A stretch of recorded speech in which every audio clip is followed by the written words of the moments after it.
Hare Krishna, Hare Krishna.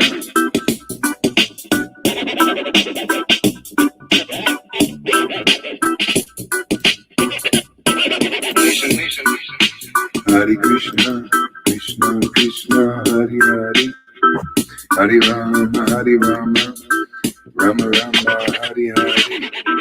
Good morning, everybody. Hare Krishna.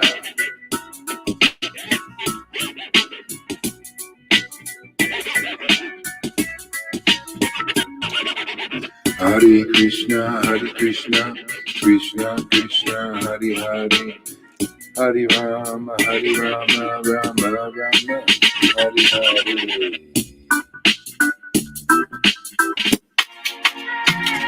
Hare Krishna, Gauranga. So the link is in the comments. If you don't see it there, check my timeline.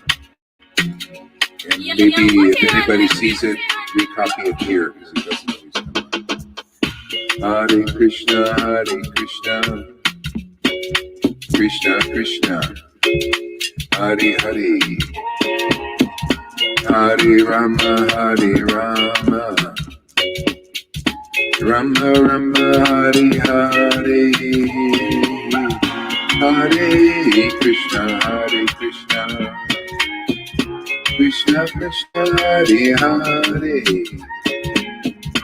Hare Rama, Hare Rama, Rama Rama, Hare Hare, Hare Krishna, Hare Krishna, Krishna Krishna, Hare Hare, Hare Rama, Hare Rama, Rama Rama, Hare Hare.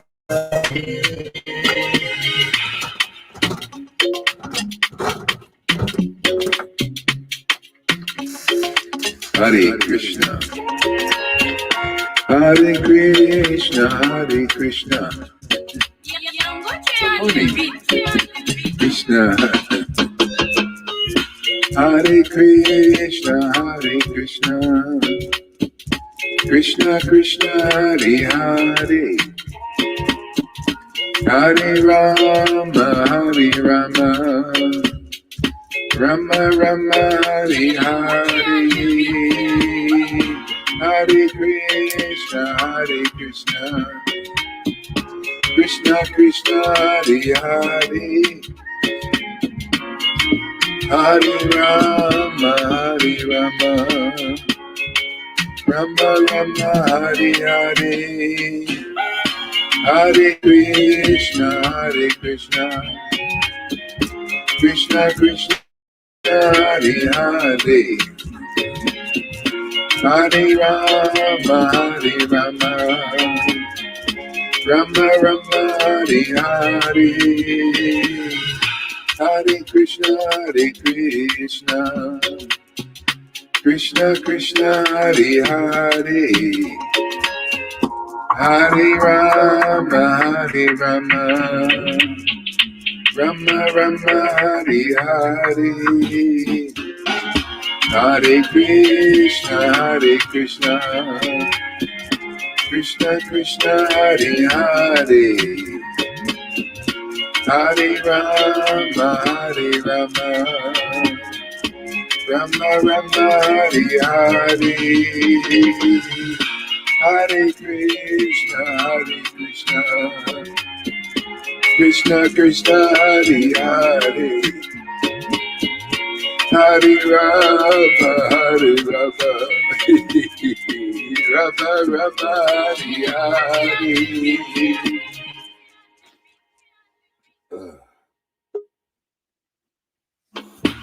Hare Krishna, Hare Krishna, Krishna Krishna, Hare Hare,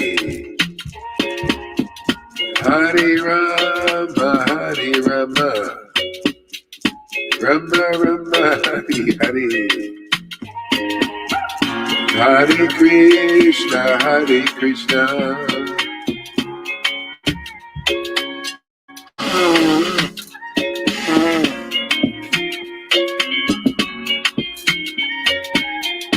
Krishna Krishna, Hare Hare, Hare Rama, Hare Rama, Rama Rama, Hare Hare,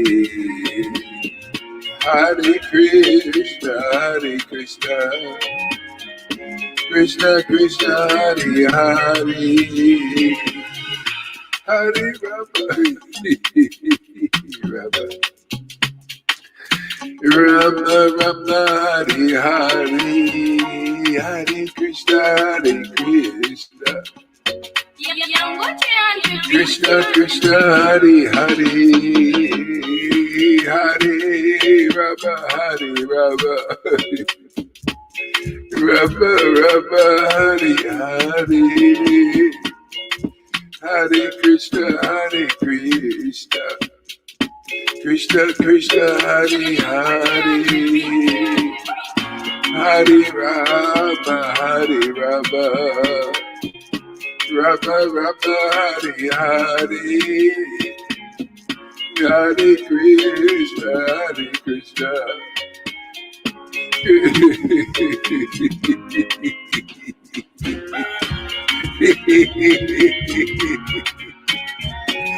Krishna, Hare Krishna, Hare Krishna.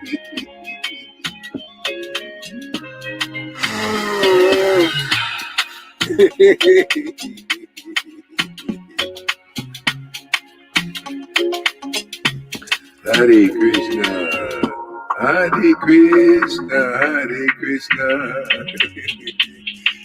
Krishna Krishna, Hare Hare, Hare Rama, Hare Rama, Rama Rama, Hare Hare, Hare Krishna, Hare Krishna, Krishna Krishna, Hare Hare, Hare Rama, Hare Rama, Rama Rama, Hare Hare, Hare Krishna, Hare Krishna, Krishna Krishna, Hare Hare, Hare Rama, Hare Rama. Oh boy, Krishna.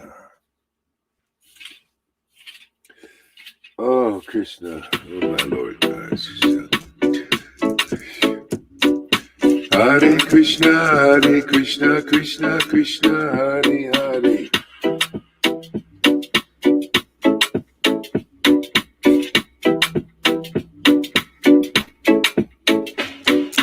Hare Krishna, Hare Krishna, Krishna Krishna, Hare Hare. Hare Rama, Hare Rama, Rama Rama, Hare Hare. Hare Krishna, Krishna Krishna, Hare Hare. Hare Rama, Rama Rama, Hare Hare. Hare Krishna, Krishna Krishna, Hare Hare. Hare Rama, Rama Rama, Hare Hare. Hare Krishna, Krishna Krishna, Hare Hare. Hare Rama, Rama Rama, Hare Hare. Hare Krishna, Krishna Krishna, Hare Hare, Hare Rama, Rama Hare Hare. Hare Krishna, Krishna Krishna, Hare Hare, Hare Rama, Rama Hare Hare. Hare Krishna, Krishna Krishna, Hare Hare, Hare Rama, Rama Hare Hare. Hare Krishna, Krishna Krishna, Hare Hare, Hare Rama, Rama Hare Hare.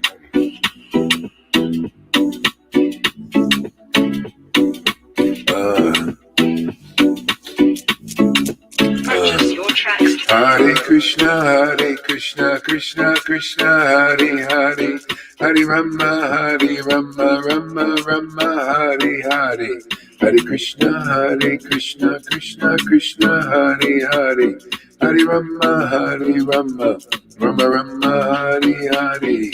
Krishna, Krishna Hare Hare, Hare Rama, Rama Hare Hare.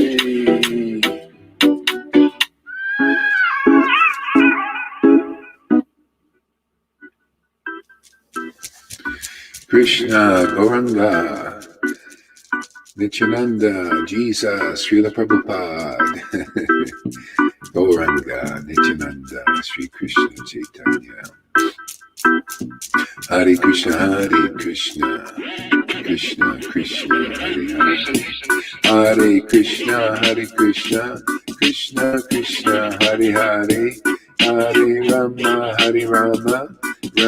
Rama Hare Hare. Hare Krishna,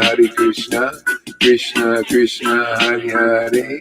Hare Rama, Rama Hare Hare. Hare Krishna, Krishna Hare Hare. Hare Rama, Rama Hare Hare. Hare Krishna, Krishna Hare Hare. Hare Rama, Rama Hare Hare. Hare Krishna, Krishna Hare Hare. Hare Rama, Rama Hare Hare. Hare Krishna, Krishna Hare Hare. Hare Rama, Rama Hare Hare. Hare Krishna, Krishna Hare Hare. Hare Rama, Rama Hare Hare. Hare Krishna, Krishna Hare Hare. Hare Rama, Rama Hare Hare. Hare Krishna, Krishna Hare Hare. Hare Rama, Rama Hare Hare. Hare Krishna, Krishna Hare Hare. Hare Rama,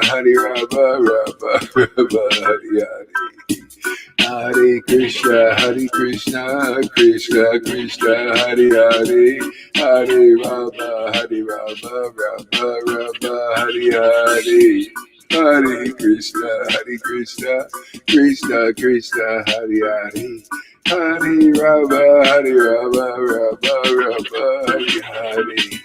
Hare Krishna, Krishna Hare Hare. Hare Rama, Rama Hare Hare. Hare Krishna, Krishna Hare Hare. Hare Rama, Rama Krishna, Krishna Radhe. Radha Govinda, Radhe Govinda, Radhe Govinda, Radhe Govinda, Radhe Govinda, Radhe Govinda, Radhe Govinda,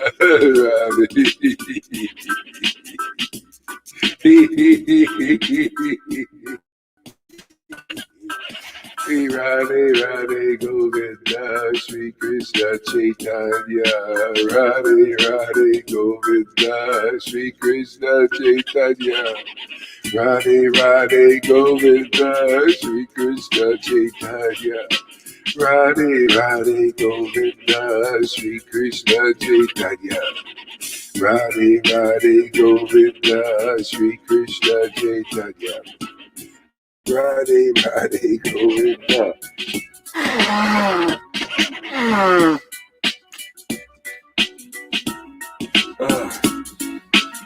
Radhe Radhe Govinda.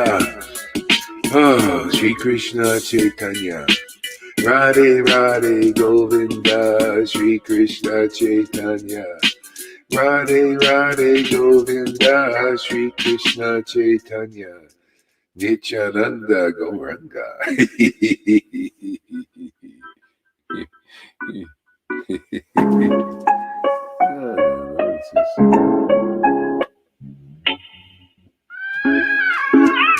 Krishna.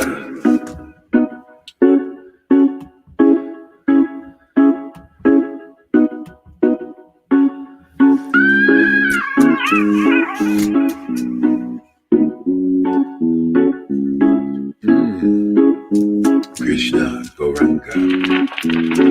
Hare Krishna, Hare Krishna, Krishna Krishna, Hare Hare, Hare Rama, Hare Rama, Rama Rama, Hare Hare, Hare Krishna, Hare Krishna, Krishna Krishna, Hare Hare, Hare Rama, Hare Rama, Rama Rama, Hare Hare, Hare Krishna, Hare Krishna, Krishna Krishna, Hare Hare.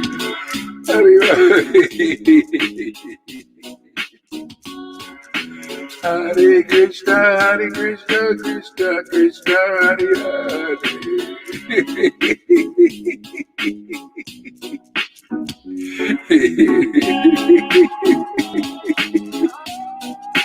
Hare Krishna, Hare Krishna, Hare Krishna, Krishna Krishna, Hare Hare, Hare Rama, Hare Rama. Rama Rama, Hare Hare.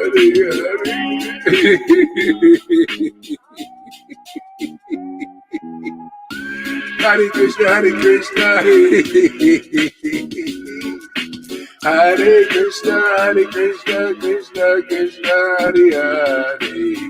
Hare Rama, Hare Rama, Rama Rama, Hare Hare. Hare Krishna, Hare Krishna, Krishna Krishna, Hare Hare.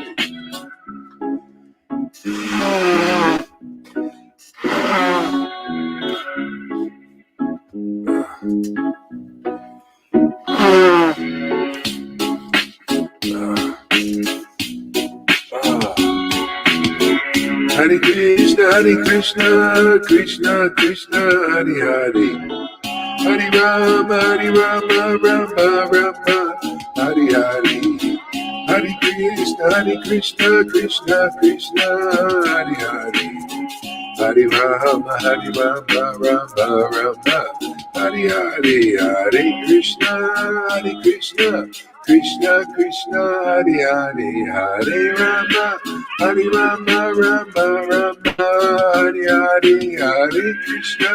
Hare Krishna, Krishna Krishna, Hare Hare. Hare Rama, Rama. Hare Hare, Hare Krishna, Krishna Krishna, Hare Hare, Hare Rama.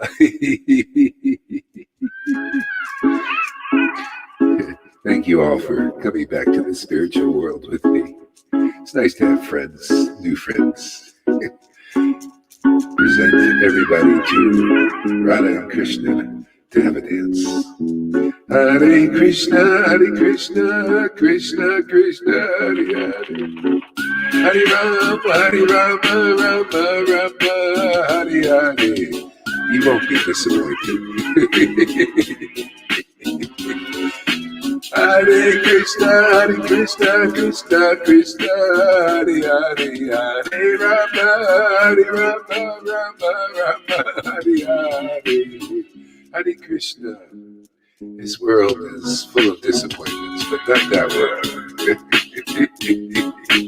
Krishna, Krishna, Hare Hare, Hare Rama, Rama Rama, Hare Hare.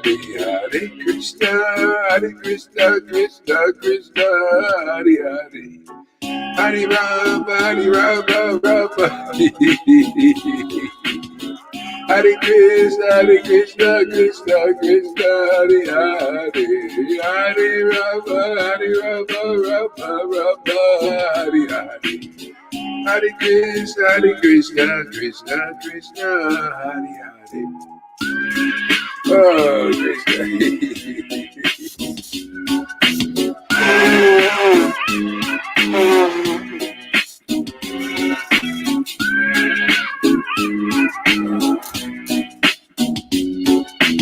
Hare Krishna, Krishna Krishna, Hare Hare.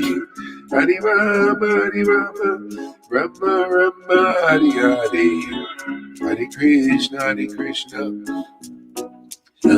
Hare. Hare Rama, Rama Rama, Hare Hare. Hare Krishna, Krishna Krishna, Hare Hare. Hare Rama, Rama Rama, Hare Hare. Hare Krishna, Krishna Krishna, Hare Hare. Hare Rama, Rama Rama, Hare Hare. Krishna, Krishna Krishna, Hare Hare. Hare Rama, Rama Rama, Hare Hare.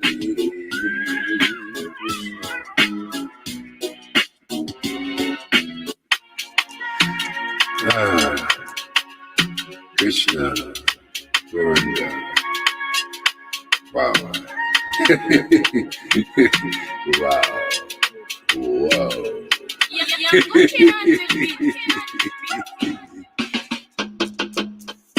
Hare Krishna,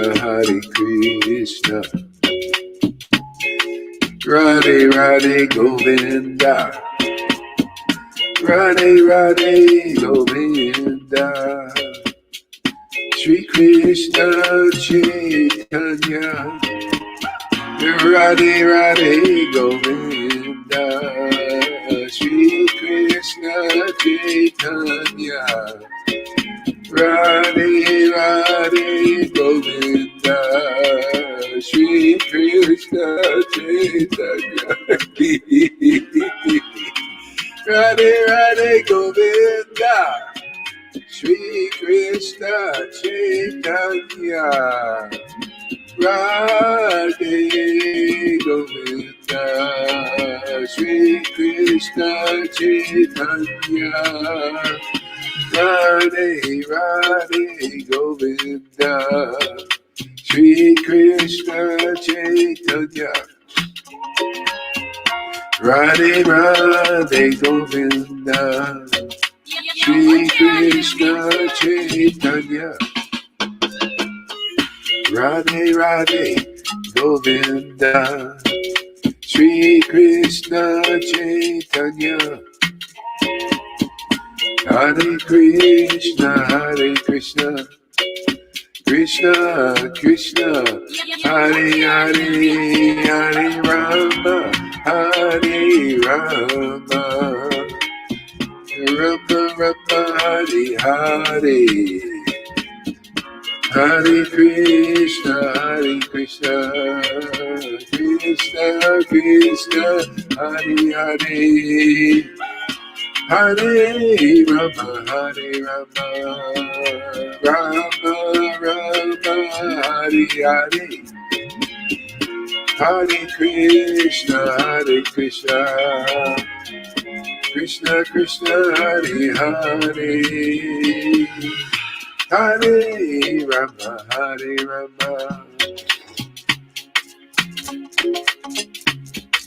Rama Rama. Hare Krishna, Krishna Krishna, Hare Hare. Hare Rama, Rama Rama, Hare Hare. Hare Krishna, Krishna Krishna, Hare Hare. Hare Rama, Rama Rama, Hare Hare. Hare Krishna, Oh my Lord. So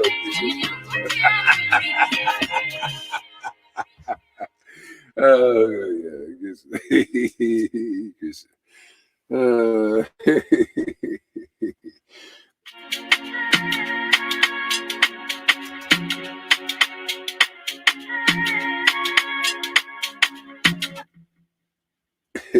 Krishna.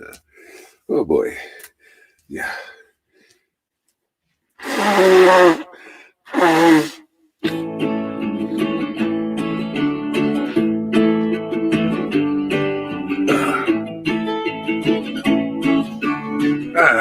Krishna. Oh. Whew, I gotta take a break. This is too ecstatic, man. Sorry, man. Can you imagine being too ecstatic? Whew. Man, is Krishna and Radha fantastic, man? Don't you? Isn't that great? They're just so nice to watch them dance. Just wow.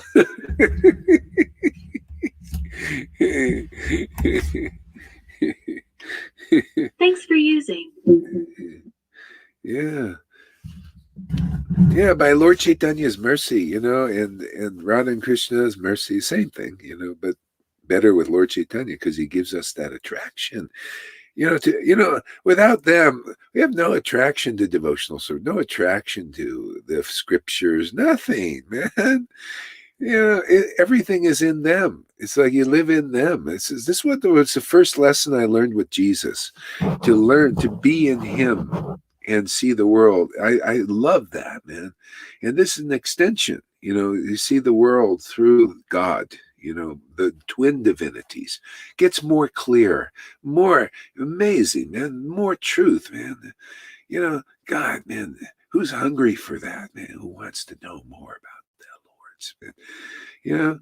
This is this attraction, attraction to his devotees. You get what the Lord was, and is. Yeah, it's fantastic. That's all I can say, man. So fantastic, man, that I always have most of my coffee left nowadays. I can't believe it. Now that is a miracle. I get this. I only put like this much in and this gets left over, man. I know every day I have all this leftovers I throw out, man. Now that's showing how attractive God can be.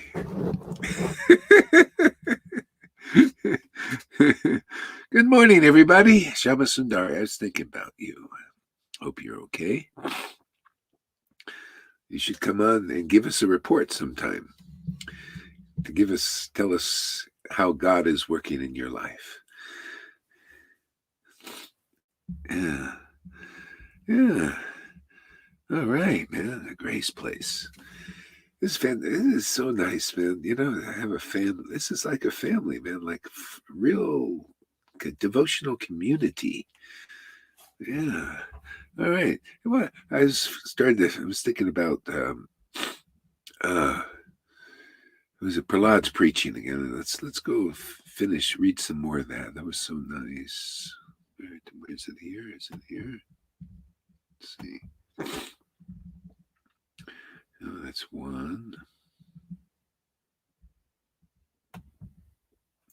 Oh yeah, I know what I was doing.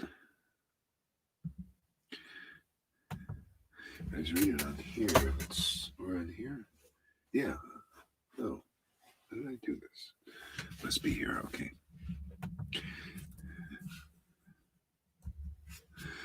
Hare Krishna, Krishna Krishna, Hare Hare, Hare Rama, Rama Rama, Hare Hare, Hare Krishna, Krishna Krishna, Hare Hare, Hare Rama, Rama Rama, Hare Hare, Hare Krishna. All right, Canto 7. Prahlad instructs his schoolmates. No. Reading something in Marka.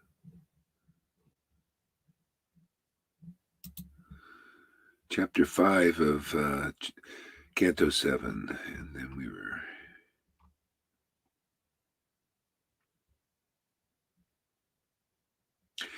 Oh, I just text number 6. Narada Muni continued. Oh, Jai Srila Prabhupada, thank you so much for translating these books and purporting. Okay, Narada Muni continued. When Prahlad Maharaj spoke about the path of self-realization in devotional service, thus being faithful. See, this path has to be spoken into existence. See, he spoke about the path. See, the path was in books, you could find somewhere, but who takes them seriously? It has to be spoken into existence, and people have to take the essence of the scriptures and speak them out like Jesus. Like Lord Chaitanya spoke the essence. Like Prabhupada said, this is postgraduate. In other words, this is waiting for you at a certain point. He didn't get into the postgraduate, did he? But we do, don't we? Under his order. Fantastic.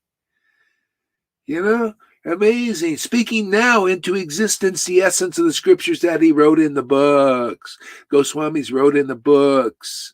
Lord Chaitanya spoke into existence and they wrote it down. And then Narottam and Srinivas spoke it into existence and then spoke what? The experience, the embodiments became of pure devotional service. This path of, this is why Jesus said, I'm the path. The devotee is the path, man. What do you see the devotee? How do you see, what relationships do you see that they have importance, they place importance on? Here you see transcendental relationships, man. You don't just see a devotee. Here you see a devotee and you see the twin divinities, Radha and Krishna. You see the maidservants here. They're the real gurus for this path. Only they know this confidential path. Nobody else knows what we're preaching here. No one that I've seen. Oh, blah, blah, blah about it, but they don't feel it. They don't show it. There are no shows. Radha and Krishna don't show up. That's the problem. Therefore, they can only it's like this and blah, no, it's like this. It's like what you see here, Janaki, right? This is how it is. Yeah. What you see is what you get. What you hear is what you get. Now, that's pretty straight. Talk about straight as an arrow. Where's the crookedness? There's no crookedness here. No bullshit here. What you see is what you get, and what you hear is what you get. Alignment in the line, the real line, not the false followers. False. It's not real. Go ahead there, Lolita. Yeah, I read this today. It was the active order of the spiritual master. Yes. And that's what you feel here, the active order of Srila Prabhupada, because action is going on. It's happening. It's really happening. Yeah, because the blessing, see, you'll see, to get this book out, Chaitanya Charitamrita, the author, Krishnadas Kaviraj, had the order of the Vaishnavas and the blessing of Krishna in the garland. Always that way. That's why Prabhupada said, no, you have to have the blessing of the Vaishnava to be guru. Yeah, he said, if my guru would have said something, mentioned something that this person should be acharya, then he would, but he didn't. See, so therefore the order didn't come. It could come when you're physically present or in a dream. But I got the dream, right? And also the vision. My second student saw Krishna and Krishna spoke to her and said, yeah, because you grew getting my darshan. So therefore, that's why it happens. People that accept this preaching here, which I don't think is I think it's pretty logical. I think we're explaining the Chaitanya Charitamrita principles, the most highest, most intimate understanding of the absolute truth in the way that Krishnadas Kaviraj wrote it. He said, I wrote this book with logic and discrimination, and so we are teaching it with logic and discrimination. So what is the problem? That shows you, man, bottom line is you think you're smart. If you don't understand here, you're not ready for the postgraduate course. I don't care if you have a big PhD in front of your name. That's your obstacle. This is top level stuff.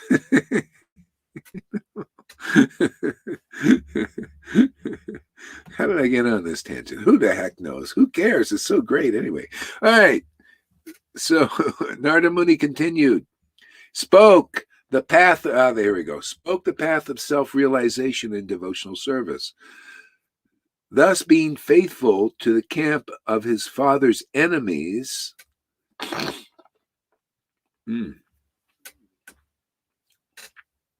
Hiranyakashipu, the king of demons, heard Prahlad Maharaj's words, and he laughingly said, "This is the intelligence of children spoiled by the words of the enemy." See, enemy and friends. This is the thing. This is Maya. Material duality, enemy and friends. Even the demigods, if you consider the demons your enemies, you don't know this path. Prahlad didn't consider his father his enemy or friend. He just spoke, the truth. He even spoke just directly, gave him an opportunity to change. But, he was a demon in the past time.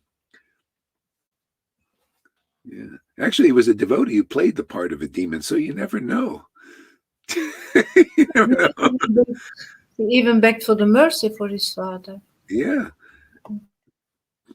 Yeah. So, you never know exactly what's going on in the pastimes. That's why some of these demons have big power, because they could be devotees playing the role for the Lord's purpose. It's hard to tell. It's just like you can say the devil, he's against God and all that. What do you mean talking? Shiva is a devotee. Shiva, he loves the Lord. This is his duty. This is his work in the world, is to protect the Lord's personal potency, from those who are, like adverse. That's what he does. It's just part of the work. So he protects and destroys things. And God has his plans. Everybody else, they don't know clearly, so they act in the modes. Everything is unclear, and you're in this thing, and anyway, we're lucky to have these books and to have these realizations. All right, so Hiranyakashipu advised his assistants, "My dear demons, give complete protection to this boy."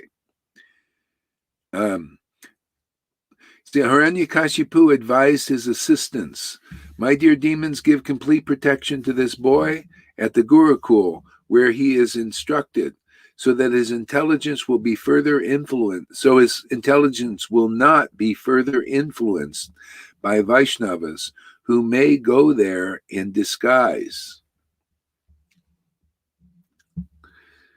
When Hiranyakashipu's servants brought the boy, Prahlad, back to the Gurukul, the place where the Brahmanas taught the boys, the priests of the demons, Sunda and Amarka, pacified him. Look at this. Brahmins. This shows you it's not good enough. You could be a demon and be a Brahmin. People don't. This is postgraduate understanding. This is why a lot of these persons in religion, they're demons still. If they would just admit, "Oh man, I'm a demon, I'm a clown, I'm a fool. Let me go and get salvation." You come here, you're going to get more than saved, man. Yeah. We got a door open to the spiritual world here, and that's a fact. It's factual. It ain't no bluff. We're being straight here now. Frank, time for frankness. Demons are coming out and telling you, obviously, "Hey, man, this is what we're going to do. You agree to it?" That's what they do right now. Here it is, 666. This is the patent for this thing you're going to buy and sell, just like the scriptures tell you, with this mark. And here it is, Billy Boy Gates, man. I'm the one with 666 patent. Can you see what I'm doing? Oh, no, Bill Gates, he's really for me. Yeah, you stupid fool. Hey? You're agreeing to this. This is the thing. You're agreeing. You become an assistant of Hiranyakashipu's in the world. You want to be that assistant, or you want to come here and be an assistant of saving people? Win-win scenarios instead of win-lose. That's what this is. Maya, man. The Maya is like that. It's a world of disappointment in every sense. You're always going to be ultimately disappointed. There's no disappointments with God. Everything is, gets better and better and better. More and more mercy, more and more boons. This is why the Lord says, come on, wake up, man. Sleeping souls. Jeev Jago. Come back to the spiritual world. The door's open. My servants are here. Look for my real servants. They have the signs. Look for the signs, man. What are the signs? We'll be screaming the signs all the time. The signs of liberated souls. They've been liberated by ecstatic worship. That's where you should be, and that's where you're going to get the spiritual world. They're the door to it. No one else. They're the ones who are already saved, and they're here to help others. Come along. Little doggies, expect just see what you are. You ain't intelligent here. If you accept Maya, if you accept religious leaders who are not self-realized, you're not very smart. See, when you realize, my God, I'm disappointed in everything. I'm disappointed in religion. I come to Hare Krishna movement to get Krishna. I came to ISKCON to get Krishna, and I got the opposite. I became adverse to Krishna. I became adverse to Prabhupada. Then I realized, what is this? I come to Krishna, and I get aversion to Prabhupada and Krishna. What is going on? Something wrong.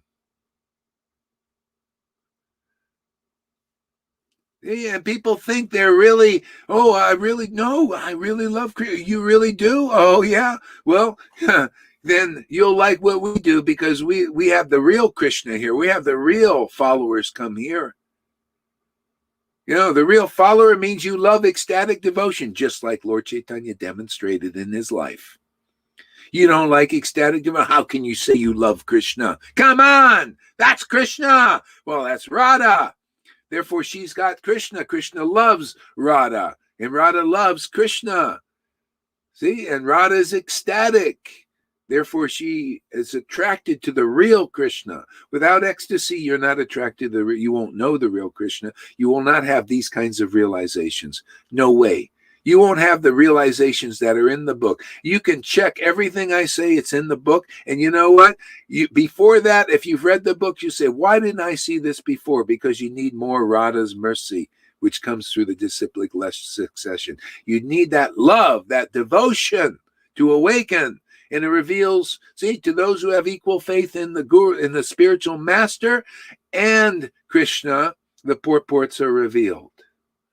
See, most people don't have the strength, they have to have a living guru. And now, if you guys come back, you've got this now. This is for yours forever. You come back, you don't need a living guru to come and say, well, now you got to follow this rule and that rule and this ceremony. That you won't be attracted to that. You'll want to go right to the essence like I did. Immediately go right to the essence. Where is this? And if they throw the rule book at you, you'll think, what is going on here? Like I did. Yeah. I came here for the essence, and nobody could give me the essence. Just throw a bunch of rules, ceremonies. Where's your neck beads, man? The so-called highest gurus. Where's your neck beads, man? Thinking, what is this? Everywhere I go, throwing the rule book at me. Rules. This is all we got, man. Rules. Well, where's the essence? I had to go find it for myself. Okay. So you all be like that. See? And then you can really help people, add people to their life. You can help these Vaitis and bring them up to the next platform. To be used, the Lord, because the Lord he likes progression. Everybody, in their heart likes progression. They might be afraid of it, because, fear is a big thing in this world, Okay. So,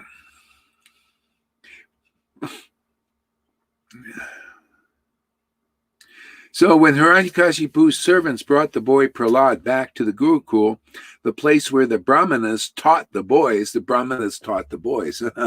I've been to a few places like that. See, why is it showing about the Brahmanas? You think the Brahmanas know. Only Vaishnavas like Prahlad know the Lord. Why? Because the book even says he had ecstatic devotion. He truly loved the Lord with intense devotion. Therefore, he knew the true Lord. But they didn't, even as Brahmins. Can you imagine? They didn't know God. And it's right there, right in front of people's face. Show you that it's not enough to be a nice, regulated Paka Vaishnava, cultural Vaishnava with your tilak. It's not enough. You need something more. You need a Prahlad-like association. That's why it's not about imitating Prahlad, it's being like him. Are you like him? Do you worship the Lord like him in ecstasy and have those revelations about pure devotional service? If not, you want that even as a Brahmin or a sannyasi in the Varnashram system, you need to go to somebody like Prahlad who has those symptoms. Otherwise, you're not going to get what Prahlad has. Okay? So, thank you very much, you Vaitis out there, for being living examples of the Bhagavatam. Thank you for your service. It's true. You know, hey, without you, this could not be revived because we need players in this drama of deliverance, man. The Bhagavatam had players, but now we need living players, and we just designate your positions because the Bhagavatam has already showed you where you are, which you don't know, and this is part of the awakening, the Great Awakening. You got to hear it spoken to existence that you're fools and rascals still. And you're not very smart. Even the big PhD, you're not very smart. If you don't appreciate what's going on here, you're not very smart. No. And your followers are not very. Go ahead. What? They read the pastimes of Prahlad Maharaj completely different than you do. Completely different. They don't see what we see, do they? Because they don't have what we have. Get on stream. Oh, am I not on stream? Not on stream?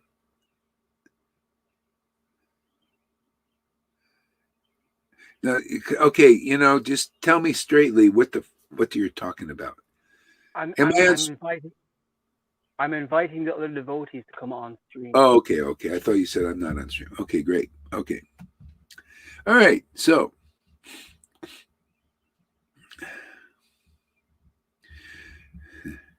this is such a revival.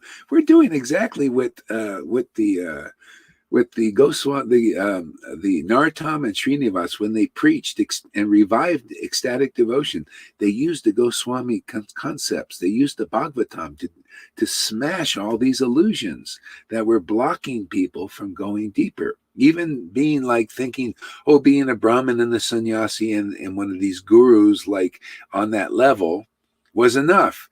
They think, okay, we're fine. We don't have to move on. That's why the Lord is destroying the world now. It's the Lord's, I see it myself. I go around now. Here I'm in Idaho, and I go around, and when I go through the cities, I see all these big houses, massive houses, rich people. And boy, do they treat the poor. The people are serving them. Oh, we don't even give you a house. The place, the homeless people, they have a place where all the rich people live, and they have people trying to be servants. They go, hey, we don't want, don't build any houses for them. Just live them. We don't even want to think about it. Just let us. So, hell, man, yeah, the Lord's destroying all that. Oh, yeah, you're so puffed up, man. Why he'll destroy the ISKCONs and all that. Oh, you're so puffed up, man. You think that's really it? No, that ain't it. That's why they have the gurus going up there advocating all that stuff, man. I bet they're not even taking it. This is the whole thing. They're all in cahoots. So the Lord is saying, hey man, this is that you want out. Are you ready? Because things are coming down heavy now. You know, France is turning into a totalitarian state. You know, the news. That means everything is going to follow suit there in Europe. Totalitarianism. You know, they're already mandating the vaccines and everything. And if you don't take it, you can't go to anywhere. Even they didn't say shopping yet in the store, but that's the next. Because if you do that, it's a totalitarian tiptoe. So the world is being like that. And if can you imagine? Because if people turn back to the transcendental Lord, which we have the opportunity now, we have the knowledge and the information here. If you go in that door, all of a sudden everything will change. Immediately, there's no need. The Lord said, oh, okay, there's no need for this anymore. There's no need for this. The only need is people have forgotten the Lord. You know, they're depending on their own energy and their own strength. Or at best, they depend on this Brahman thing. You know, it's not strong enough. You need God. You really need this relationship. So we'll see what happens, man. We do our part. You know, everybody's, you know, engaged in their work. Okay. The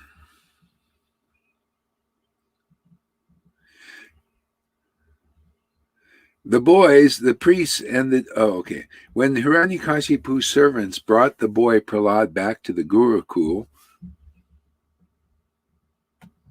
isn't that amazing? Gurukul? Gurukul? Gurukul? Does anybody hear anything there? Gurukul?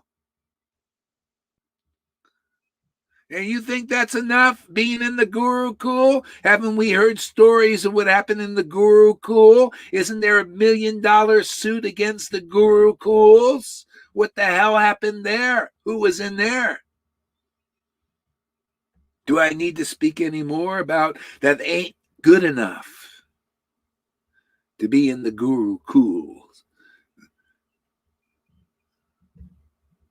A lot of demoniac stuff happened there.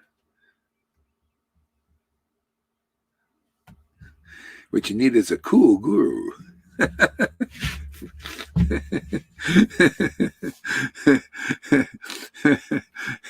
Place where the Brahmins taught the boys, you know. Isn't it funny? They taught only the boys. What's that about? Girls stay at home and look after the house. Taught only the boys. Where were the girls? At home. At home. Yeah, at home. Okay. Yeah. Well, they should be. Oh, they need to fall into the fire, and then they are saved as well. The girls. I think there's something else going on in that Gurukul too, just like there was here. Yeah. Okay. Anyway.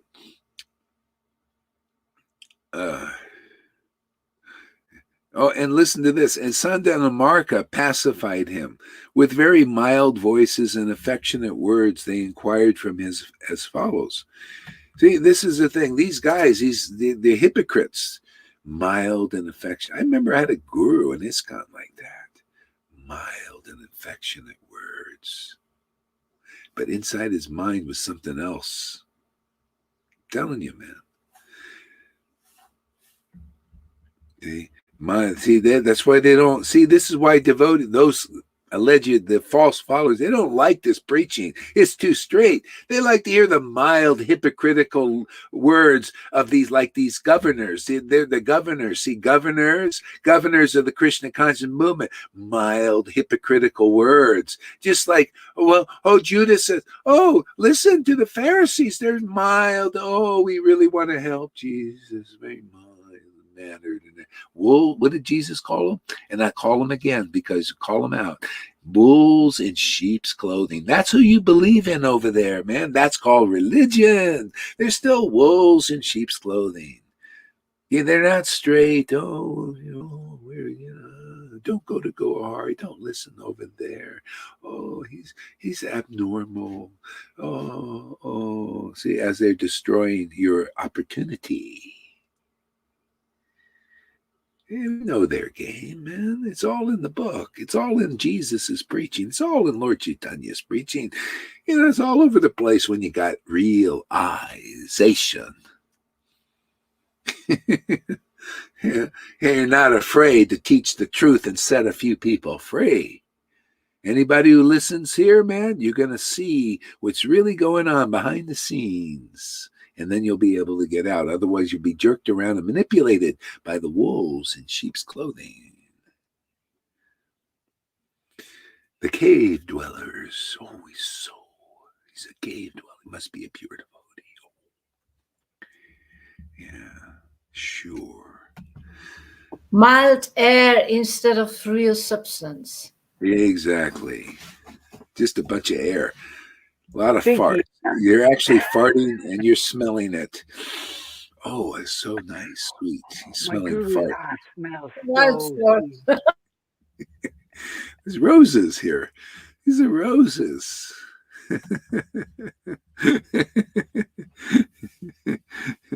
Yeah. Mild voices in effect. Isn't it funny how I love the way the body it's so fantastic. That's why there's no way I can't compromise. I just love this book too much. I just want to tell people what they're really going. I mean, it's just right there in front of you. All you need is real eyes, and people don't have them. So, they got to hear first, and then, oh, I see. Wow, that's exactly what's going on. Yeah. Bhagavatam's been exposing the illusion. This is right here, always exposing. That's why I say, it's too good to compromise, or it's too good to be silent now. That's why the Lord Prabhupada said that. He said, what you're doing is exactly what I want you to do. Oh yeah, preach my books now. Yes, please do, man. We don't want any more generations going on like this bullshit, like what happened with my guru. Really, after his guru left, things, everybody, let's us be Acharya Devs. And after Prabhupada left, the same thing. Let us be, these wannabes. Where's it gonna go, man?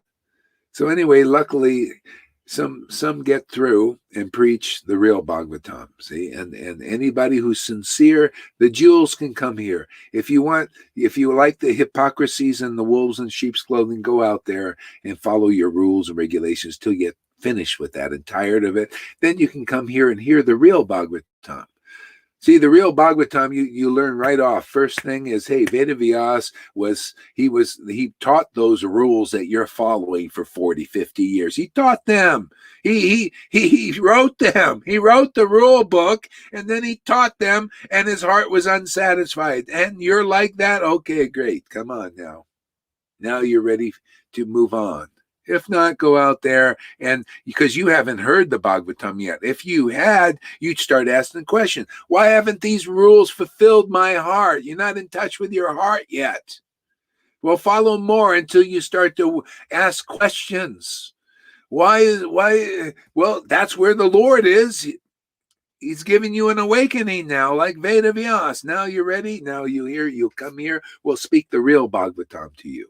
Give you the confidential truth and finish your material life. That's what Bhagavatam is, to finish your material life. It's for those almost retired. See? Almost retired, then you come here. Retired means, okay, this world sucks, man. You think this world sucks, Lalita? It's sucking on you, sucking everybody's energy.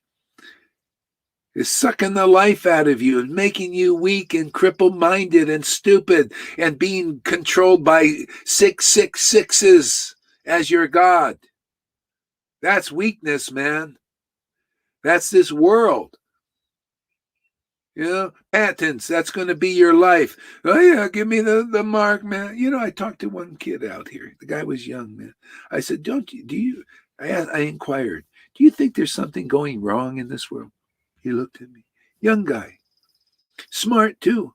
Oh yeah, on the computer, and he does, computer gets people to cybersecurity and all that stuff. You think there's something going on in this world? There's something different, a change?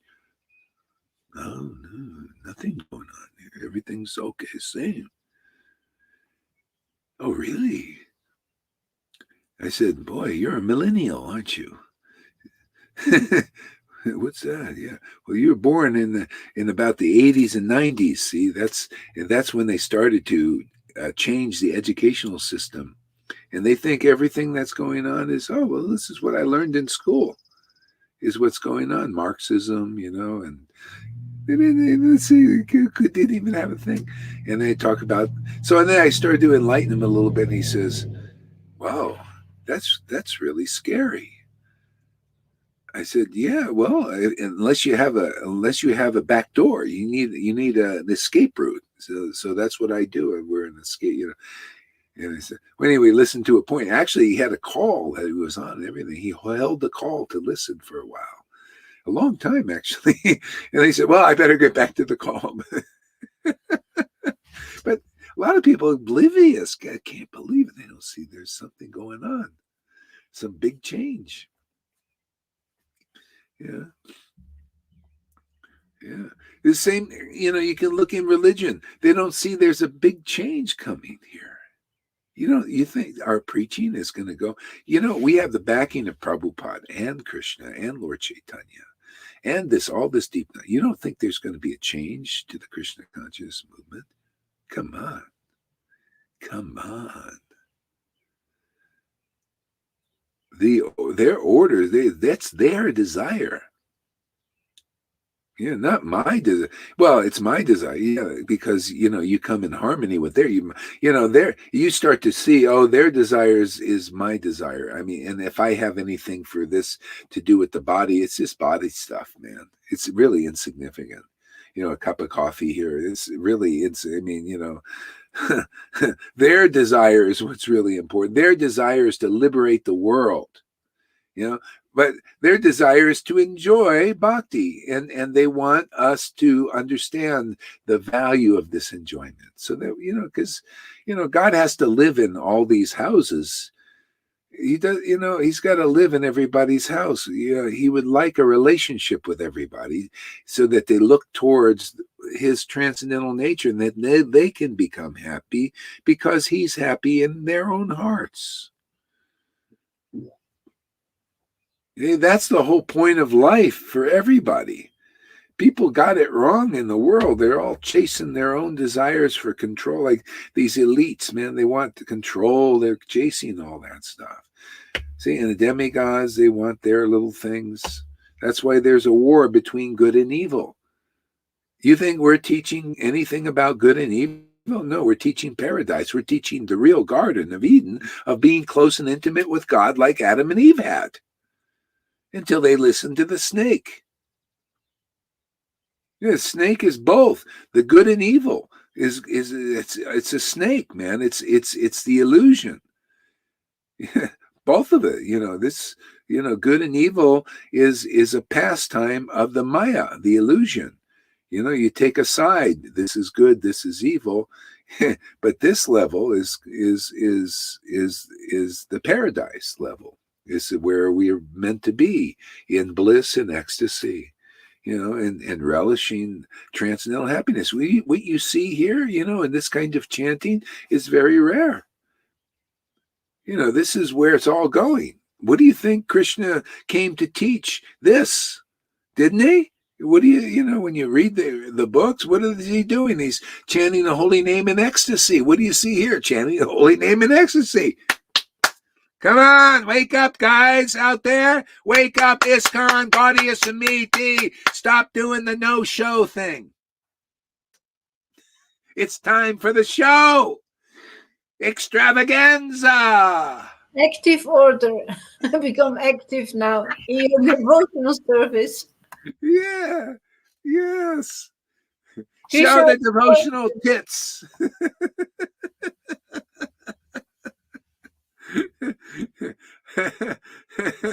let us nurse on Radha's love.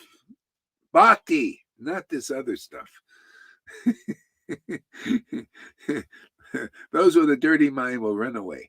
No, this bhakti is we need to be nurtured by that. Where's Tom today? Why aren't you up here? Get into the sandwich. Yeah, he was up this morning. We were talking. I think he's just, I don't know what he's doing, shaving himself. Oh, okay. All right.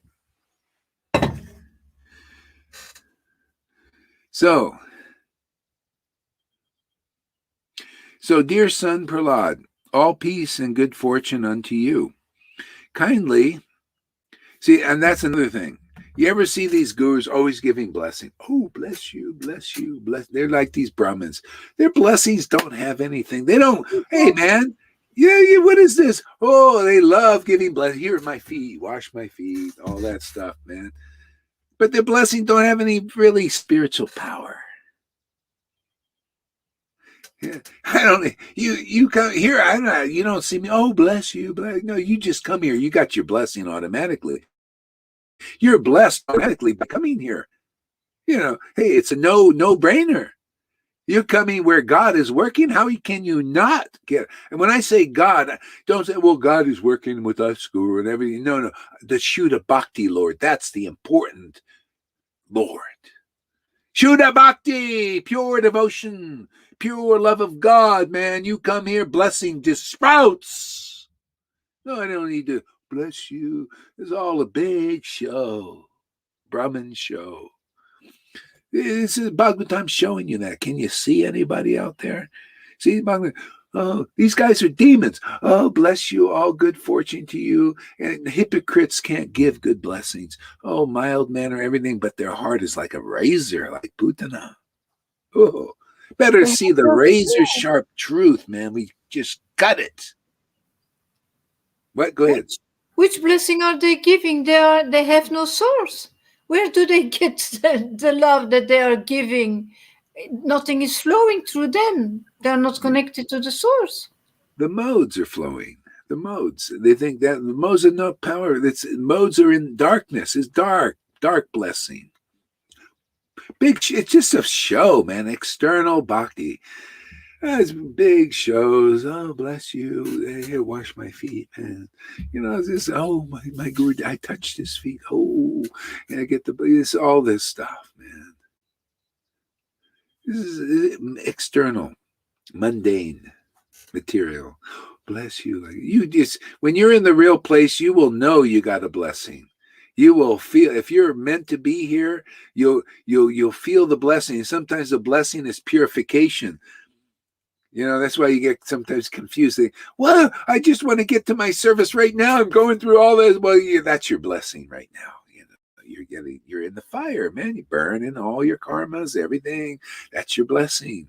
Oh, and then gradually you'll see. Oh, then they have less of that and more of the bliss and blessing. You know, after a while, it's all good fortune for you. And anybody who comes. So I don't need to, oh, bless you, you know. Don't need. You come where God's working, automatically the blessing comes.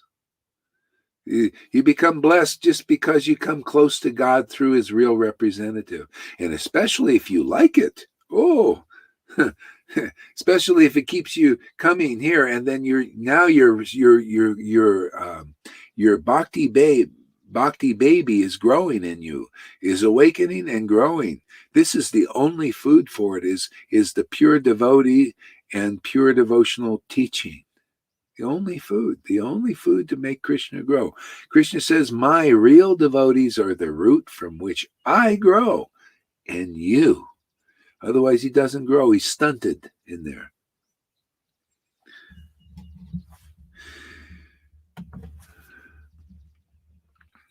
Dear son Prahlad, all peace and good fortune to you.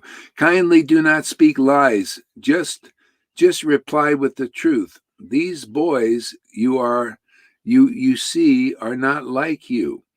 for they do not speak in a deviant way. How have you learned these instructions? How has your intelligence been spoiled in this way? And so this is in the world now. And actually, what Lord Chaitanya is giving is really a deep level. Here he was preaching these principles, and they think the lie is the truth. See, and the truth is the lie. This is the way they've been schooled. See, they think, and this is why this happens more in religion than it does in the world. The world doesn't react to what we're doing, but the religious do. You see, the world doesn't care what I'm doing, right? I can preach here. AI doesn't pick it. It doesn't care. Doesn't care at all. But the religious do. That's why this is about them. It's about ISKCON. Gore, he's speaking lies. What? What lie is this? You're getting the real Bhagavatam. You got it inverted. That's because of that level, Vaidhi level. They said the same thing with Lord Chaitanya. Why are you doing this? This is against the acharyas to preach, to chant Gopi Gopi in ecstasy. Why are you crying? They feel threatened. Yeah, it's Bhagavatam. Hey, man, Prabhupada, he knew what he was doing. He knew the hearts of men. Okay, we'll bring them to this level. So this is the level where we chop off the illusion. See? So otherwise you stay in that. You'll think what I'm saying is a lie. This is why Lord Chaitanya in his preaching, which is our preaching, same preaching, he said, when he was asked to speak the Atmaram verse, he said, well, Sarvabhauma is one madman. And no, he said, I'm a madman and Sarvabhauma is another one. Therefore, he took my words as truth. See? Because unless you're transcendentally mad or you get the mercy of Krishna, you can't understand this preaching. It'll seem like gobbledygook to you. It'll seem offensive. Kill him! Get rid of him! What did they do to Jesus? They thought, hey man, he's a liar. He's a hippie. Everything that they were, they projected on him. This is why it's the religious who go. Even the affiliate, the pilot guys. What do you got against the guy? He's just doing. They didn't care. It was only the religious people that got on his case. Just like here. This is why usually for generations, people who are worshiping God in religion, they stay on that level for generation after generation. Because as soon as the real truth comes out, people can't understand it or they want to kill it. So it has to be under, when the Lord says, okay, now let's get it out, which Prabhupada did. See, we have all these books, man. It's all, now these are like bullets. This preaching is like bullets, because if you've studied the books enough and you have some sincerity, you'll see, oh, wow, this is interesting. This is fascinating. I was never really attracted to this book until now. Oh, the truth is fascinating. The truth packs a punch, man. The truth is conclusive and clear and logical.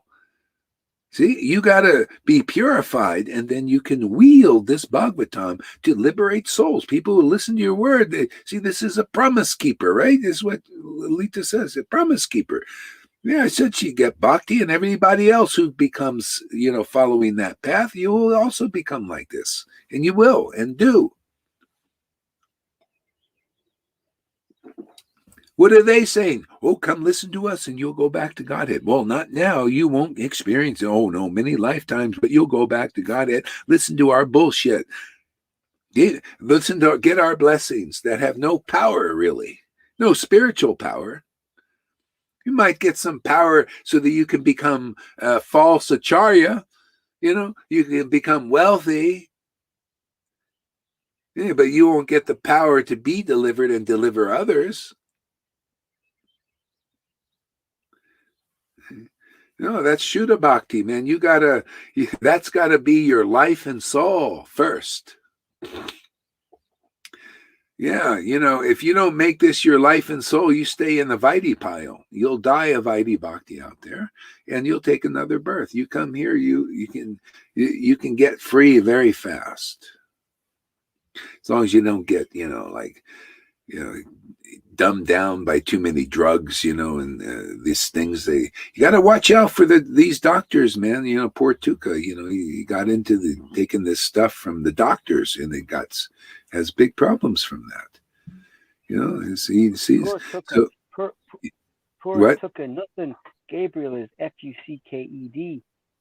Yeah, really? Oh boy. Yeah. Yeah. So anyway, you got to be a little careful. Otherwise, well, anyway, at least there's favorability there and there's something. So if it takes a lifetime or two, you destroy your body because of drugs or something, your next life, you'll do better. You'll finish it off probably. You'll see what you did. And, at this point here, whether it takes one life or another one, it's it. We're here to finish it quickly, not millions of lives, not being caught up in this and this and that. If anything you do here that really messes you up or something, you'll remember it in your next life. Just like Jade Bart, you see, the Bhagavatam all explains. People here are even farther along, some of them, than Jade Bart. And Jade Bart, he was on the level of Bhav in his worship. Bhav, that's pretty high level. Wasn't Prem yet, but Bhav. And then he got attached to the deer, And it was only one more life, because then he realized his fault. He said, oh my God, I messed up, And even as a deer, he remembered the Lord gave him remembrance, and he stayed near the ashrams and near sages and finished it after that. See, so sometimes people may come and some mishap happens with the drugs or something, but or with the Vaidhi thing, like we have, some that come here and then the Vaidhi, the attraction comes, and so anyway, that'll be short lived because they have a taste of this. See? And, so in one sense, they are right. They will go back to Godhead after many lifetimes. Yeah. And that's why the alleged successor of Prabhupada, Narayan Raj, that's what he said. You go back to God after many lifetimes, you'll get prema. You'll come back and you get better association and you'll work from an art and everything. See, that's the slower path. And Prabhupada taught that also to begin with, knowing that gradually people will listen to the empowered teachers to understand the mercy path. Prabhupada mentioned that. He said, if you get the mercy of a Vaishnava, this is somewhere in Bhagavad Gita in a purport. If you get the mercy of a Vaishnava, you can surpass all of that, all the rules. You don't have to go through all of that if you get the mercy of the Vaishnava. And that's what the mercy. See, the mercy of a Vaishnava depends on their order, and their realization and level of consciousness. So that's the mercy here. People getting that special mercy.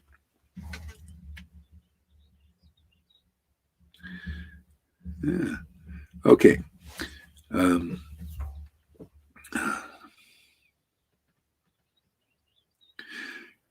Yeah, how is your intelligence been spoiled in that way?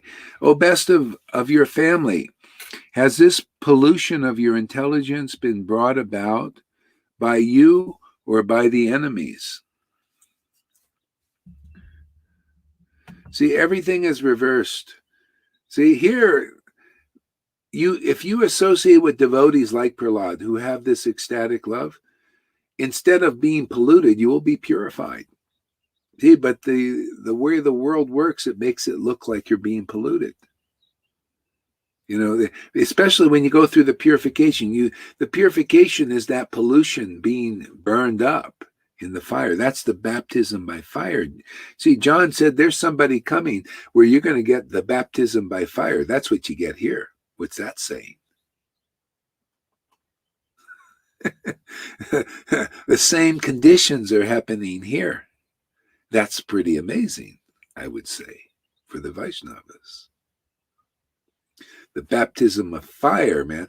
And that means spontaneously you get it all burned up, man, without a lot of endeavors and bewilderments and slow, many lifetime thing. Yeah, I tell you, the Narayan Raj devotees, they don't have most of them don't have the power to come here. They don't, because they can't understand how to go through this purification. But when they do, then they can, then they can come, or anybody. If the Lord attracts you here, then you're ready to go through something. The baptism by fire. It's fiery, isn't it, there, Lolita? She forgot already. She's so blissed out now. It's like when you have a baby, the travail and everything. Once it's out, oh, well, I don't know, man. Remember. I also don't remember much. I know I went through a lot of stuff, but it's like, it's out. The baby's out, man. Now it's time to play with the baby, right? You got the baby. What are you gonna look at? That was it's gone, man. I spoke to a lady a few days ago, and she said she had the greatest orgasm when she gave birth. Really? Wow. Yeah. Yeah, I do that. I look at the baby's face.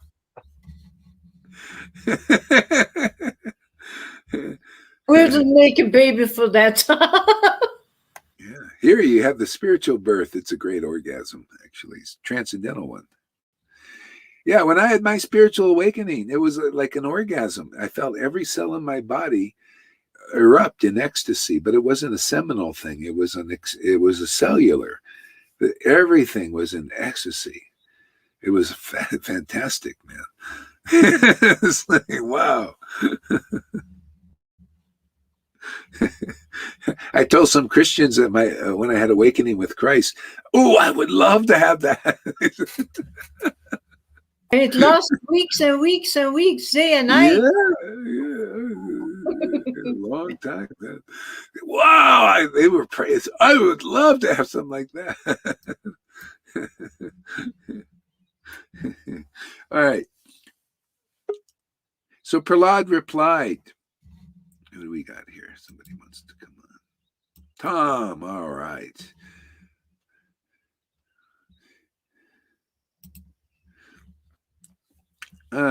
So Prahlad Maharaj replied, "Let me offer my respectful obeisances unto the Supreme Personality of Godhead, whose external energy has created the distinction of my friend and my enemy." Oh, I love that. That's preaching, man. That's conclusive, isn't it? See, that shows you that's why, hey, anybody got ears? Listen to the Bhagavatam. Let me just repeat what Prahlad said. To the illusory, my respectful obeisances to the illusory, the Supreme Personality of Godhead, whose illusory energy causes you to see a person as your enemy and friend. You see, that's why people may say, I'm offensive and everything, but do I consider ISKCON my enemy or anybody there? No, it's not about that. The truth will set you free. This is the Shuddha platform.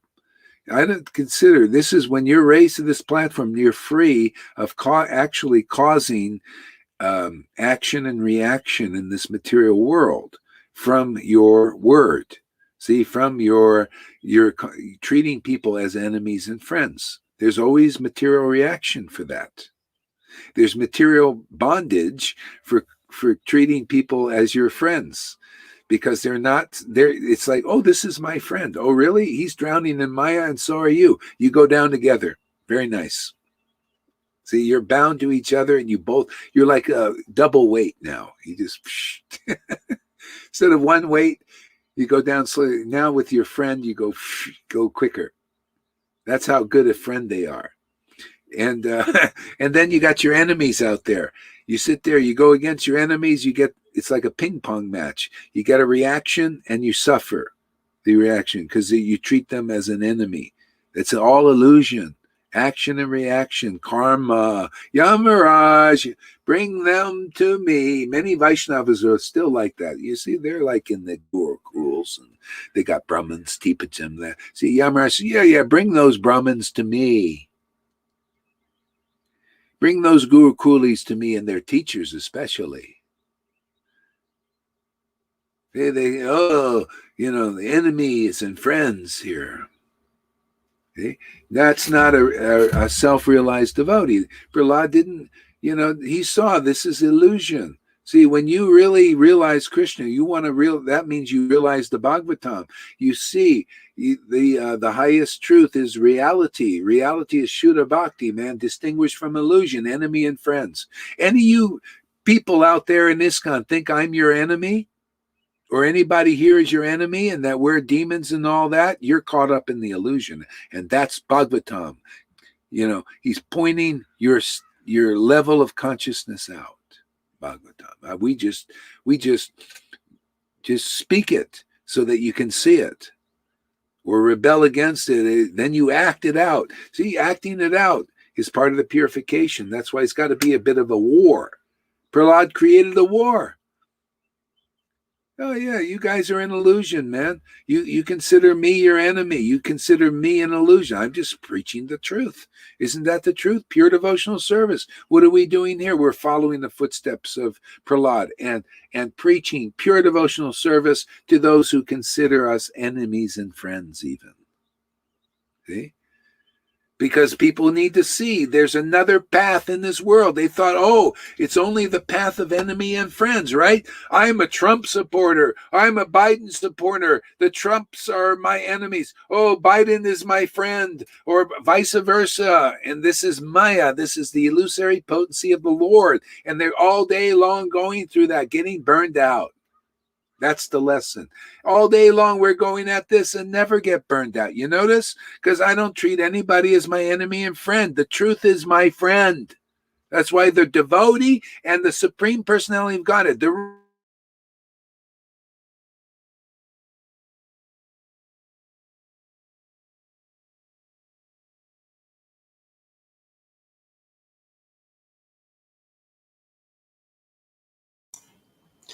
There we go. Hare Krishna.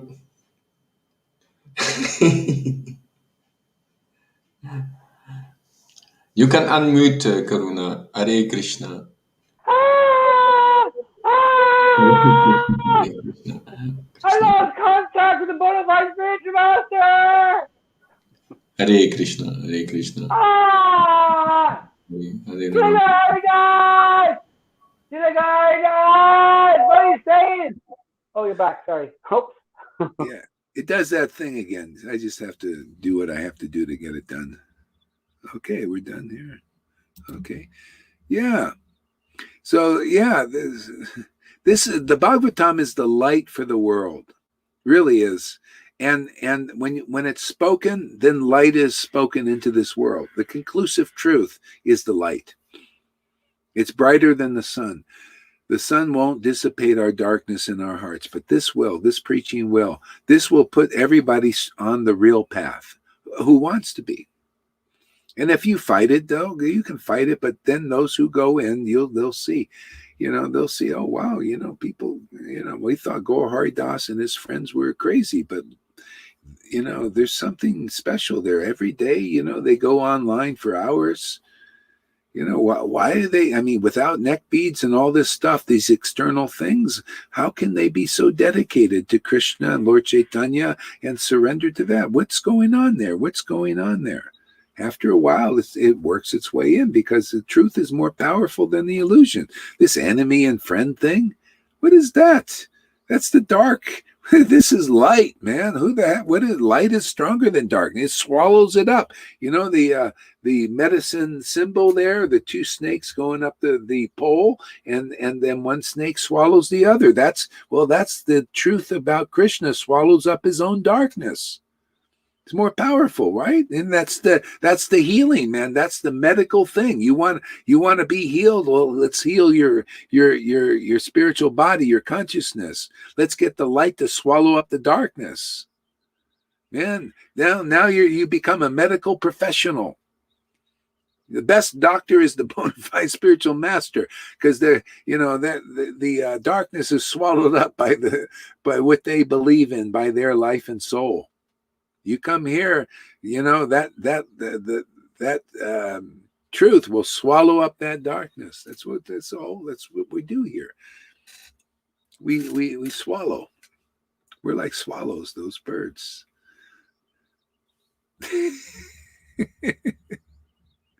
We're swallowers. All right, what do we got here? Amy says, hey, Amy came back early. She said she was going to miss today, and now somehow or other she's come back. All right, if what goes on in the material world is considered sane, then I will opt for insanity any day of the week. Yeah, exactly. I mean, you want to... This is the thing. We're here now. Now we're presenters of reality. Yeah, this is the escape route for what's coming down now. I mean, so this is why the preaching's more frank. It's, hey man, the door is here. Are you ready to come in, or you want to stay out in that enemy and friend trip? You notice Prahlad was preaching at that time. We're preaching at the same thing. You can see, go on Facebook and see everybody treating everybody as enemies and friends. And then you see us treating everybody as friend, in a friendly way, in a sense. Teaching truth, so that people can come out of this illusion. Your real friend tells you the truth without compromise. Otherwise, you're not with real friends. They're always compromising. Well, I might lose the friendship of this person, therefore I gotta compromise. I may lose my position. Isn't that what they do? That's why I say, don't go for this stuff. Well, you take this thing, otherwise you can't travel, or you can't do this, and you can't do this. Yeah, but people who cannot bear the truth, they consider you as enemy, Yeah, well, that's the thing. They take revenge, etc. And and that's why it's the religious people who fall into that. See, the religious ones. It's not the worldly people. They're usually indifferent to what we're doing, or they're one of those the Lord attracts. But they're usually not against this, because it's not. It's the religious ones this is talking about here. He's preaching to the religious, the ones in the Gurukul, taught by Brahmins.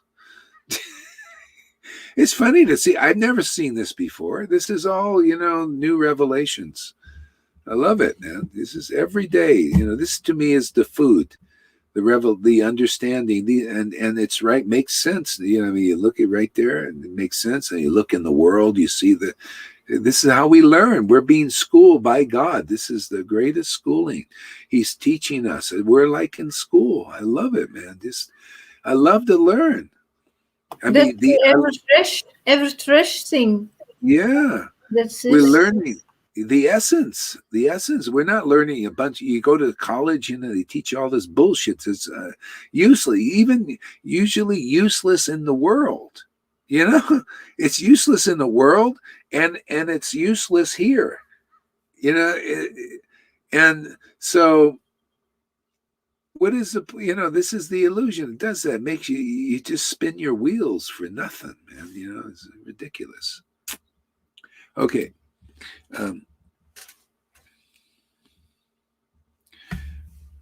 By deluding the intelligence of men. Indeed. See, again, so you're thinking enemy and friends because your intelligence is diluted by this. And we're here to help people to come out of that. I mean, that's a miserable existence. It really is. And how do we help people? We got to show them as an example of something better. And this rules and regulations, and you can't have this and can't do this. Come on, this is very unattractive to most people now.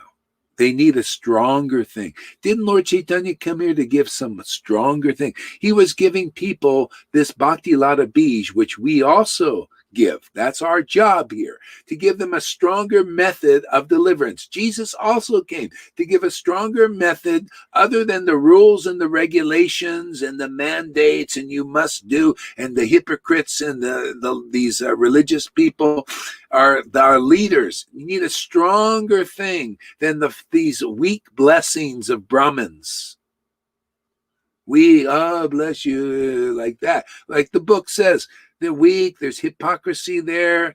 They don't know what is the spiritual potency. So Lord Chaitanya came to give Bhakti Lata Bij, and that is our work here, to transmit Bhakti Lata Bij, which is the attraction to Krishna's name. And then Krishna, boom, inside you, man, just starts boiling that stuff, man, frying those things inside that are in your way. The what do they call it? Baptism by fire. See, this is this taste. He's giving anybody coming here, you get increasing taste for Krishna, for the truth, the eternal truth. And it'll get you out of this action and reaction and the threefold miseries of the body, the mind, and the emotions of being around worldly people. Very inauspicious. You know, miseries caused by the demigods. Go ahead, Tom. What Karuna say? Speaking of miseries of the body, I'm making salad. I just cut my finger in half. I clenched my fist. I ran to you. I felt relaxed. And there is no cut in my finger. You're kidding. Wow. It's amazing. Look at that finger, man. It looks healed. So focus on what you're doing too.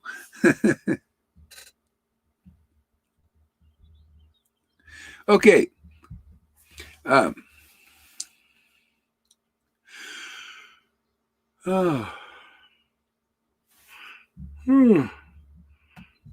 Alita, read some of this.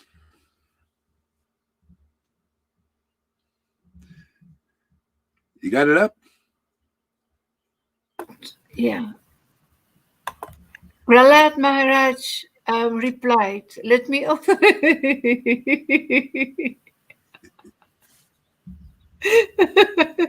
Gotta have some jokes here. It gets too heavy, man. A little laughter, a little crying.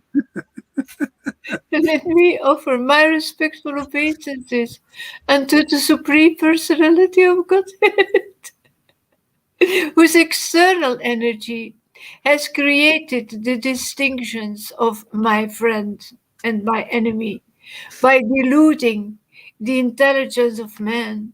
Indeed, I am now actually experiencing this, although I have previously heard of it from authoritative sources. See, this is what we're doing. You see, authoritative source. He heard this. He heard this from Narada, or probably read it in the book.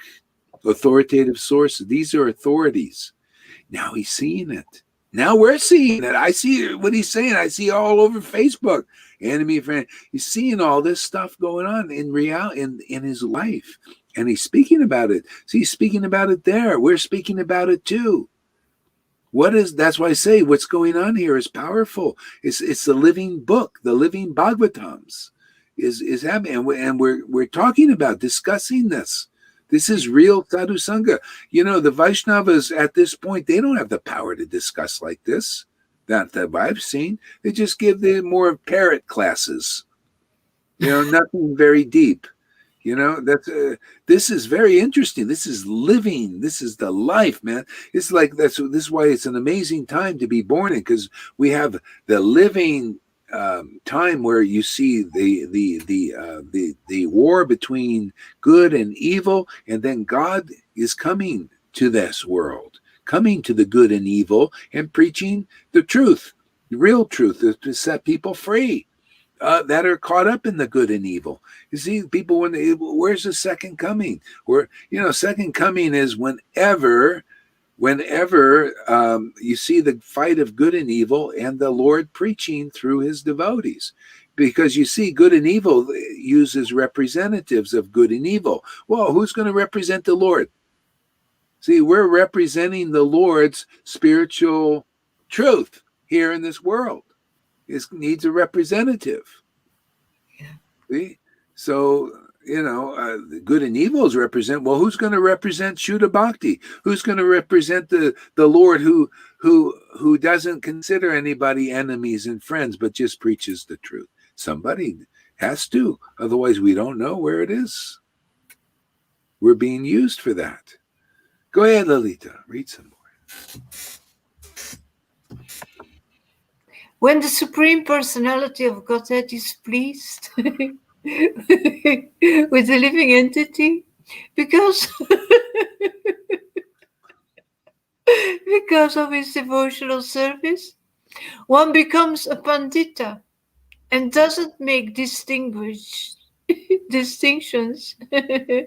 between enemies, friends, and himself. You see, this is the thing. Do you have the real qualification of being a pandita? Pundit, actually. Otherwise, you're a bandita.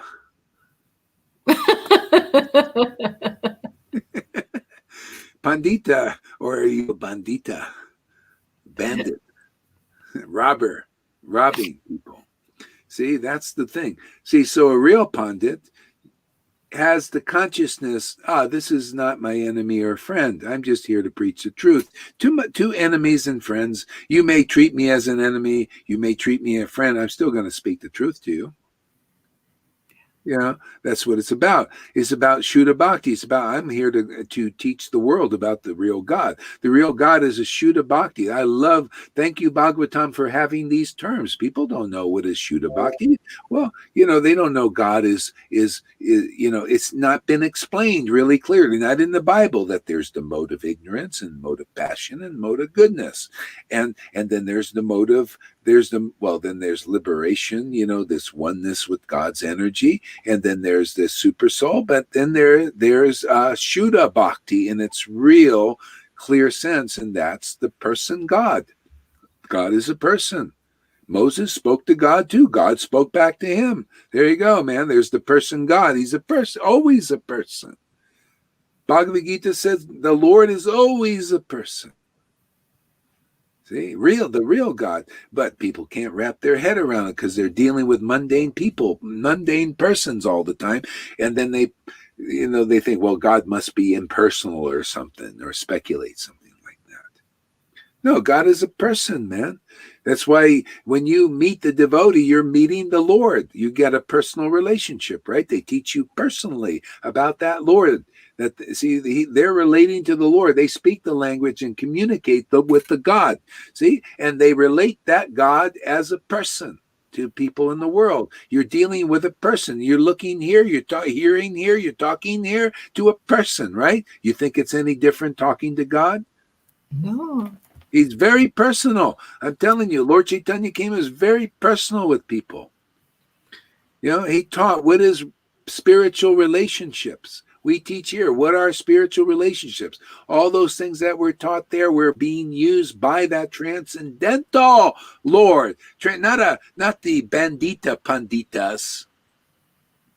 They're imitating pundits. You're not a real pundit till you're at this level of, then your knowledge is a real bhakti vedanta. See, your knowledge is based on ecstatic worship of the Lord, and that knowledge destroys Maya, destroys all illusion of enemies and so-called enemies and friends. That's all illusory stuff.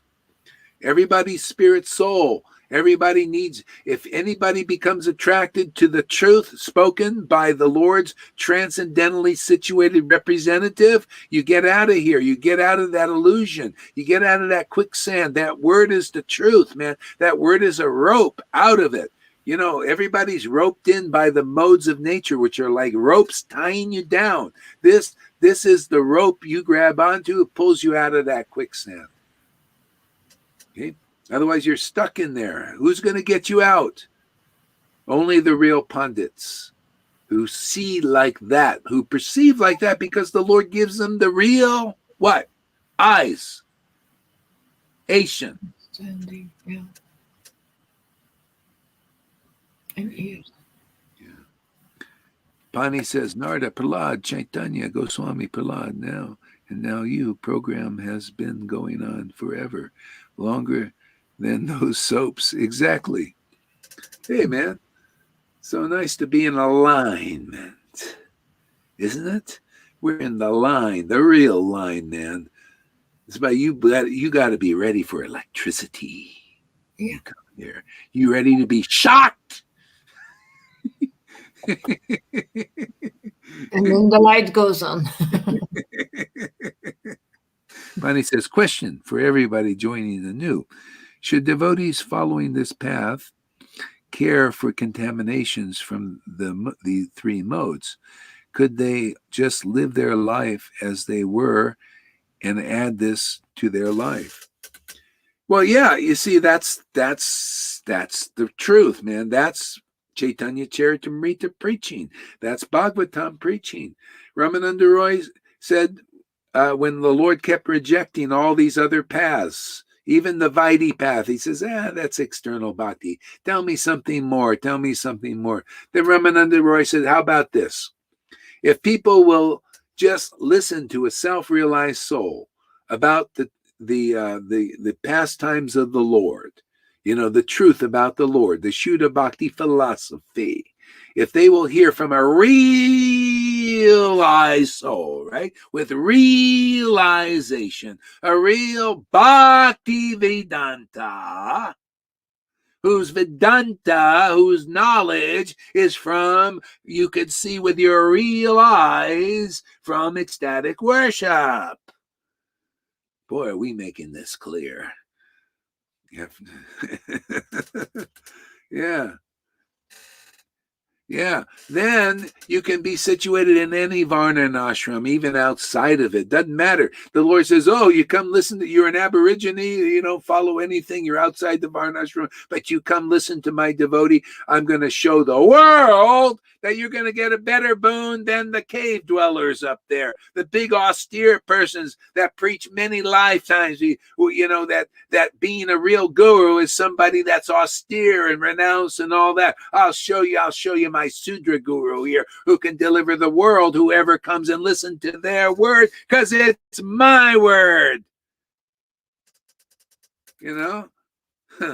That's how it works, man.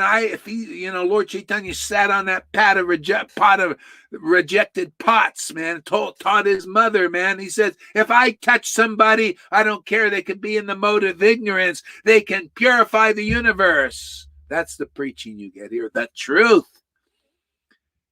Whether you're sannyasi or Sudra or a Vaishya, if you're touched by God, by Krishna, by his transcendental potency, in order to deliver the universe, you'll deliver the universe. Anybody who grabs to the rope of your word will be pulled out of this enemy and friend bullshit stuff going on in the world. It's all illusion.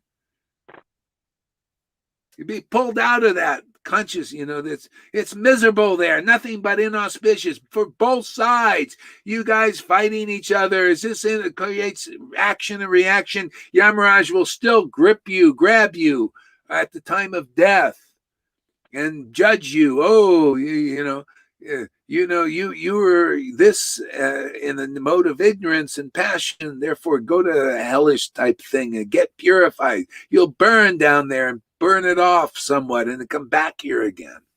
Or you're good, go to the demigods, with the big false egos up there. Be like in positions like gurus and all this, and have your worshipers, all that. Enjoy that because you did good deeds and all of that. You believed in Prabhupada's books and all that stuff. You didn't understand them very well because you didn't listen to somebody who could, that's not under my jurisdiction. Hey, who's not under Yamaraj jurisdiction? It's all right there in the law book for the next 10,000 million years. Yeah, those who chant the holy names are attracted to that honey of the name and the pastimes and the qualities of the Lord. They cry, they laugh, they choke up because they're loving on God, man. Yeah, don't touch them. They have no jurisdiction. And anybody coming, under their shelter, don't touch them, man. I know they're under their jurisdiction. You come here, you're under the Guru's jurisdiction. You're under the Guru's shelter, man. Hey, Yamaraj says nothing here. I can preach all I want about what's going on in that world, even in his religious world, because, he has no jurisdiction here. They got you in his, people following religion have no jurisdiction here. You ready to be pulled out of religion? You ready to understand the Bhagavad Gita? The last chapter, abandon all varieties of religion and surrender to Krishna? Well, we teach that here. People have already done it. Otherwise, stay in religion, man. I can't, I got to follow every rule because Prabhupada said so and all of that stuff. Yeah. Well, anyway, there's a new message, a new testament for the Vaishnavas here. Whoever's ready. If not, watch those who are. Watch how happy they are. Look at that face of Lalita. Come on, man. That's true. Where do you see such a? You show. We'll do a face off here, man.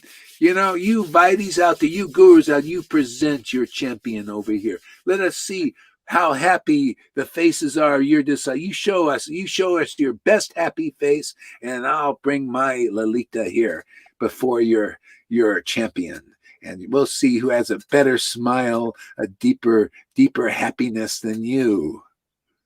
Come on, you guys, get with the challenge, man. I throw the gauntlet down. You bring your champion, show how much happiness they get in your association, and I'll show you some of my students here. Not all of them, some of them. Many of them. We'll show you Amy over here. We'll bring her up. She's our new person. We'll show you her happiness. What about me? By the way, hey, Tom, where the heck is Christina? What's going on with her, man?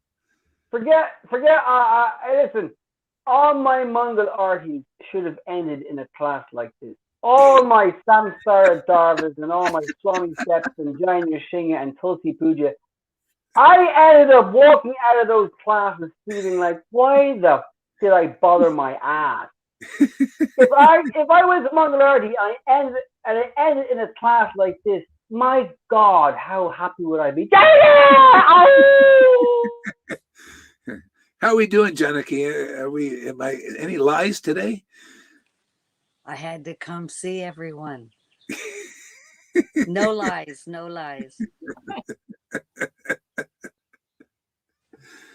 I keep getting more arrogant every day. It's Krishna's arrogance. It's the arrogance of the truth. That's not real arrogance. Yeah, I don't blame him. That Gaur Haridas, he's so arrogant. How does he get away with that? How can he say that about us? Well, Jesus said that about you guys. That's when deliverance is here. When you hear this kind of preaching, everything is called out, called to account. It needs to be said. The world has the right to hear it. Yeah. I'm gonna make a picture of the film Deliverance, and Maharaj's face is going somewhere.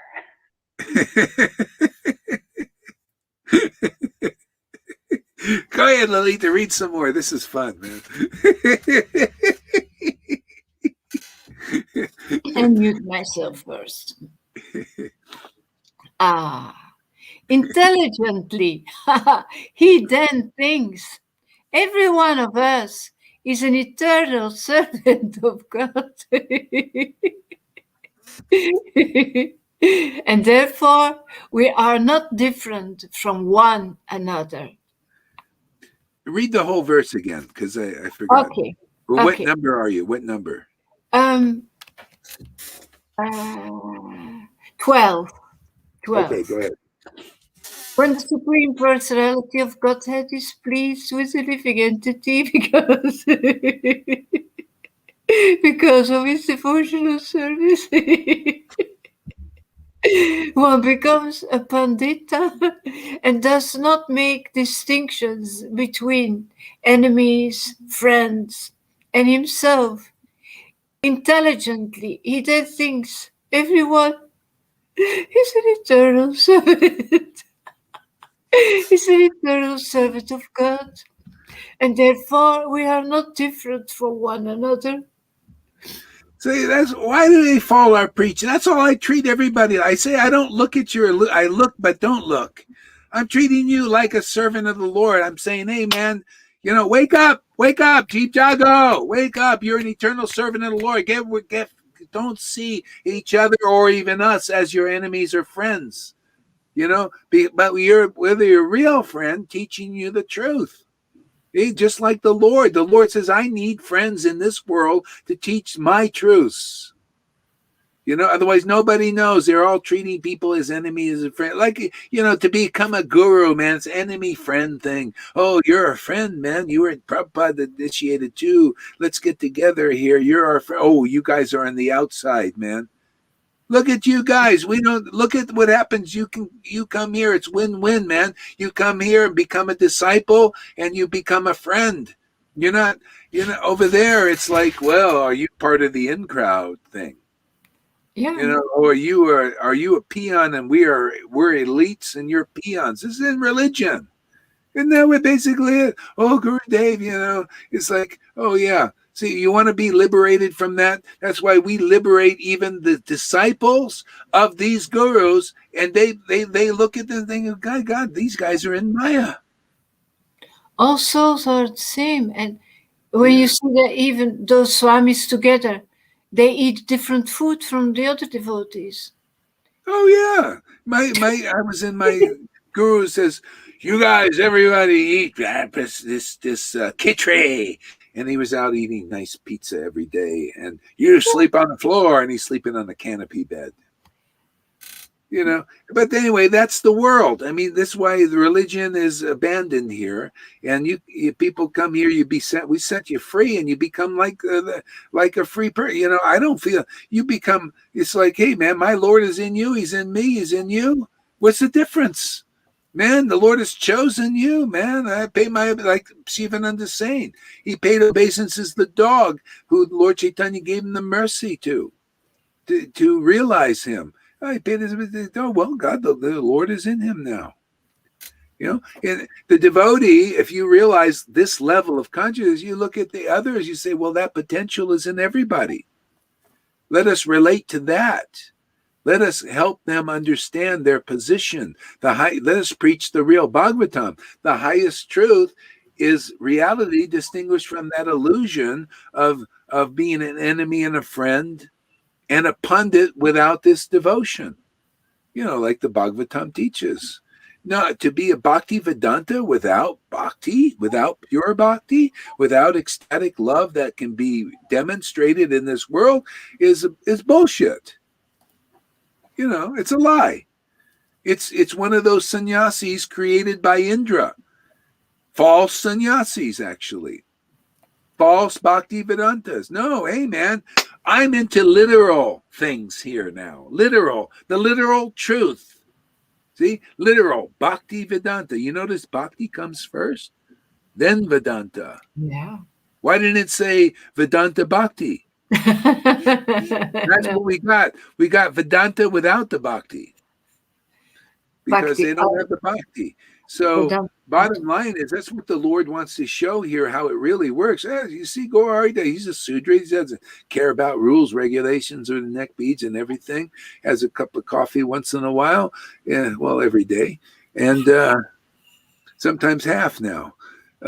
But see, hey man, how does he speak? Well, there's bhakti. You can see with your own eyes every day how he worships. Yeah, well, this is how it works. This is how it really works. Not this other way.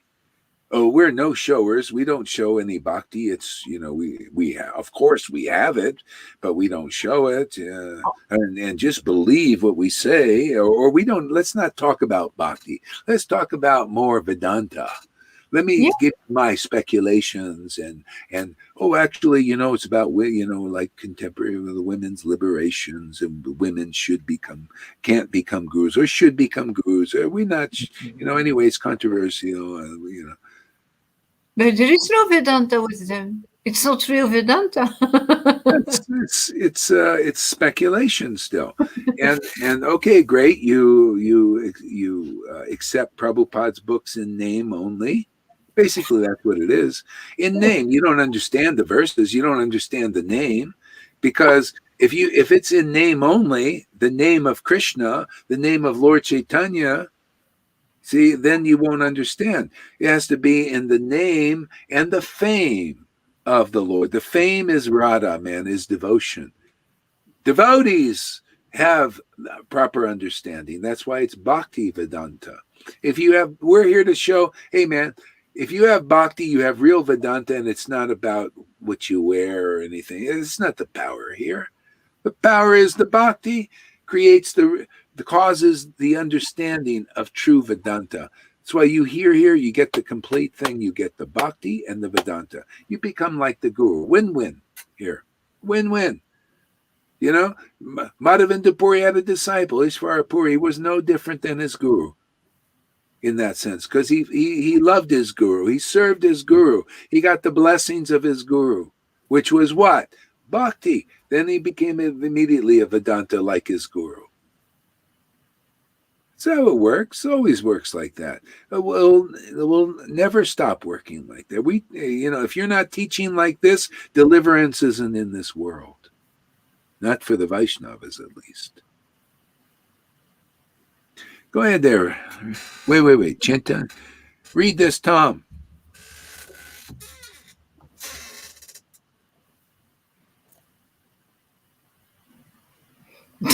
Yeah, I had to unmute. Chaitanya's associates are so unique, like you. I never expected a cussing, seemingly arrogant, Brahman bashing, alternative media loving, absolute truth breather. Yeah. This class was designed especially for you, Pani, being a nice Brahmin like you would wear nice white stuff and all that. That's why it's a test, and you passed with flying colors. You didn't get offended. Remember when he used to get offended? Remember he used to get offended by this preaching. You know? He says, "How dare Gauri speak like this?" Now he's actually enjoying it. You have surpassed that platform. It was a test here, and you've passed it with flying colors. Thank you very much. You surpassed the mode of goodness.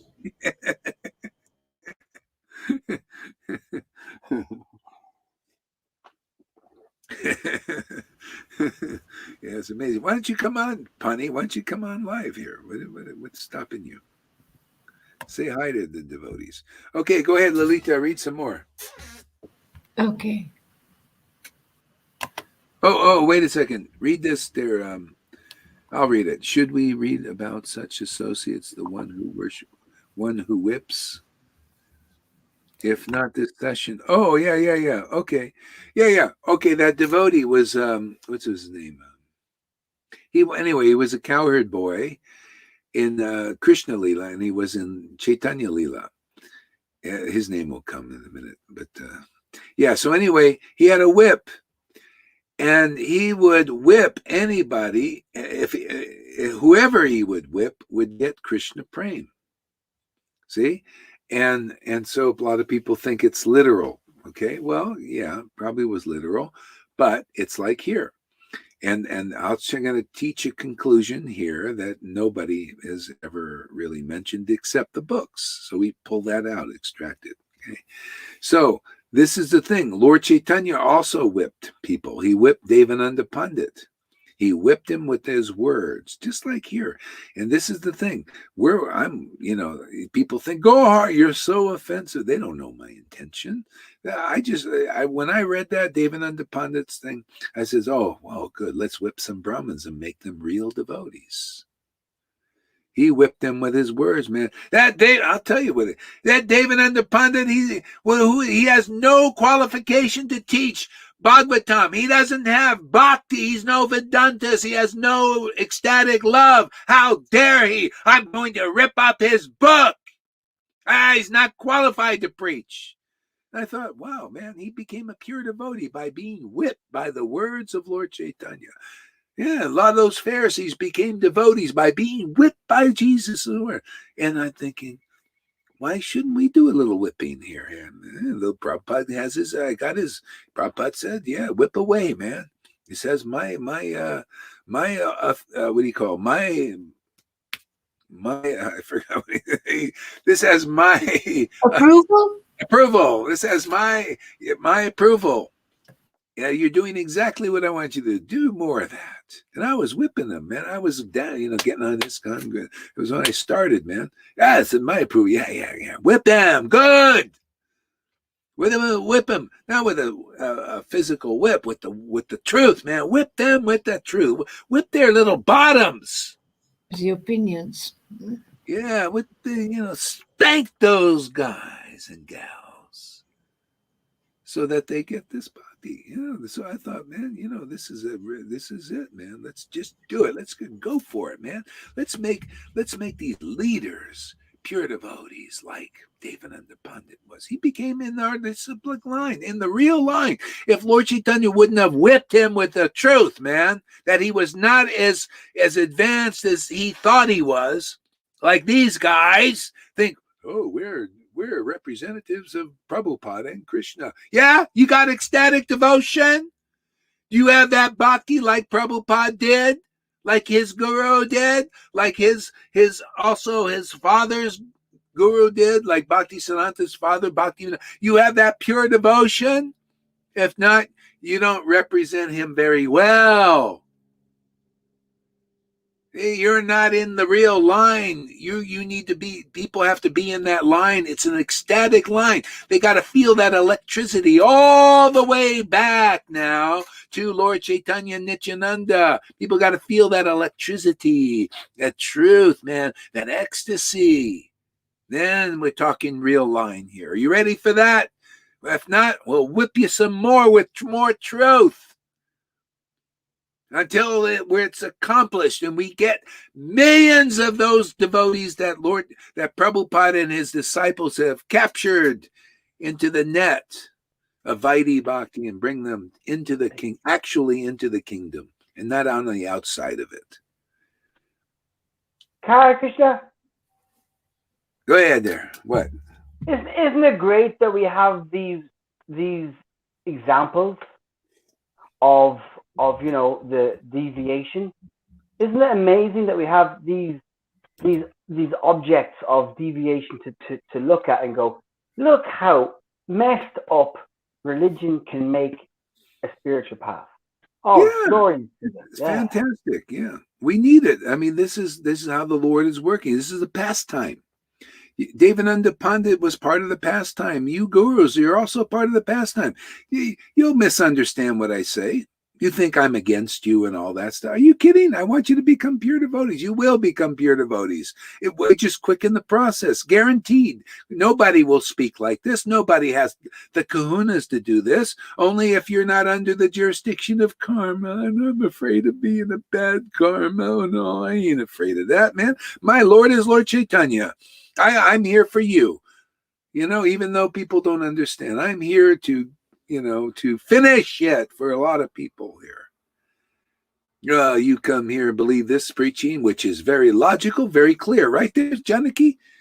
We make it very, we're not pulling punches, compromising, weakening, watering down all Krishna conscience. Nah, man, straight sauce, man. Just, full drink here. Yeah, the more ecstatic you become, the more clear you present the truth without compromise. Go ahead, Lalita, read some more. Even Lord Nityananda, he broke the stick, so why wouldn't you? Absolutely, man. We got to show we're his real servant, man. If you can't break sticks and snap Brahman threads and consider it like, what is this? You're not preaching like Prabodhananda the Saraswati. You're not really serving the 8 principal gopis like he was. He was an 8 principal gopi, and he preached like this. This is you hear this preaching, then you read that book, Nectar Moon of Lord Chaitanya, and think, my God, now I realize it. That preaching's here again. Before it was in the book, therefore I didn't see it. Nobody had the kahunas or the ability or the empowerment to preach the essence of truth like that. I pay this Brahman thing is no mind, man. This is you guys pay it all your mind. I pay it no mind practically. I just a little bit to get people over it. Hey man, Lord Chaitanya came to this universe. That same ecstasy is being distributed again. That's all everybody should be thinking about. I mean, this is rare. What's going on here? This bhakti is rare. You know, unusual, uncommon. You know, this is the will of God. This is the will of Krishna being manifest here in this Sangha. His will is exactly what the book says. I have so many devotees like you ISKCON devotees and you Gaudiya Samitis. I have millions and billions of them. But that love does not overwhelm me, that devotion. Okay, great, you got faith in Krishna and all that. But you don't know him very intimately. I want more, and I send my real deep representatives, intimate representatives, to bring you deeper. See, you get the real book here. I'm just explaining. I'm just pulling right from the book, man. It says that. You know, you just ask yourself, am I like that? Do I have weak devotion? Do I have devotion like Lalita Ganga and River and Johan? If you don't have that standard, well, you can come up a notch or two if you come here. Because that's what it's all about. That's the real Krishna. I'm just here. I love presenting the real Krishna consciousness movement. It's about that kind of worship of Krishna. Jesus understood this. And Lord Chaitanya, and he hinted a little bit. He said, oh, I got more to tell you, but you're not ready yet. And then Lord Chaitanya comes and gives even more bhakti and more revelation. Oh boy.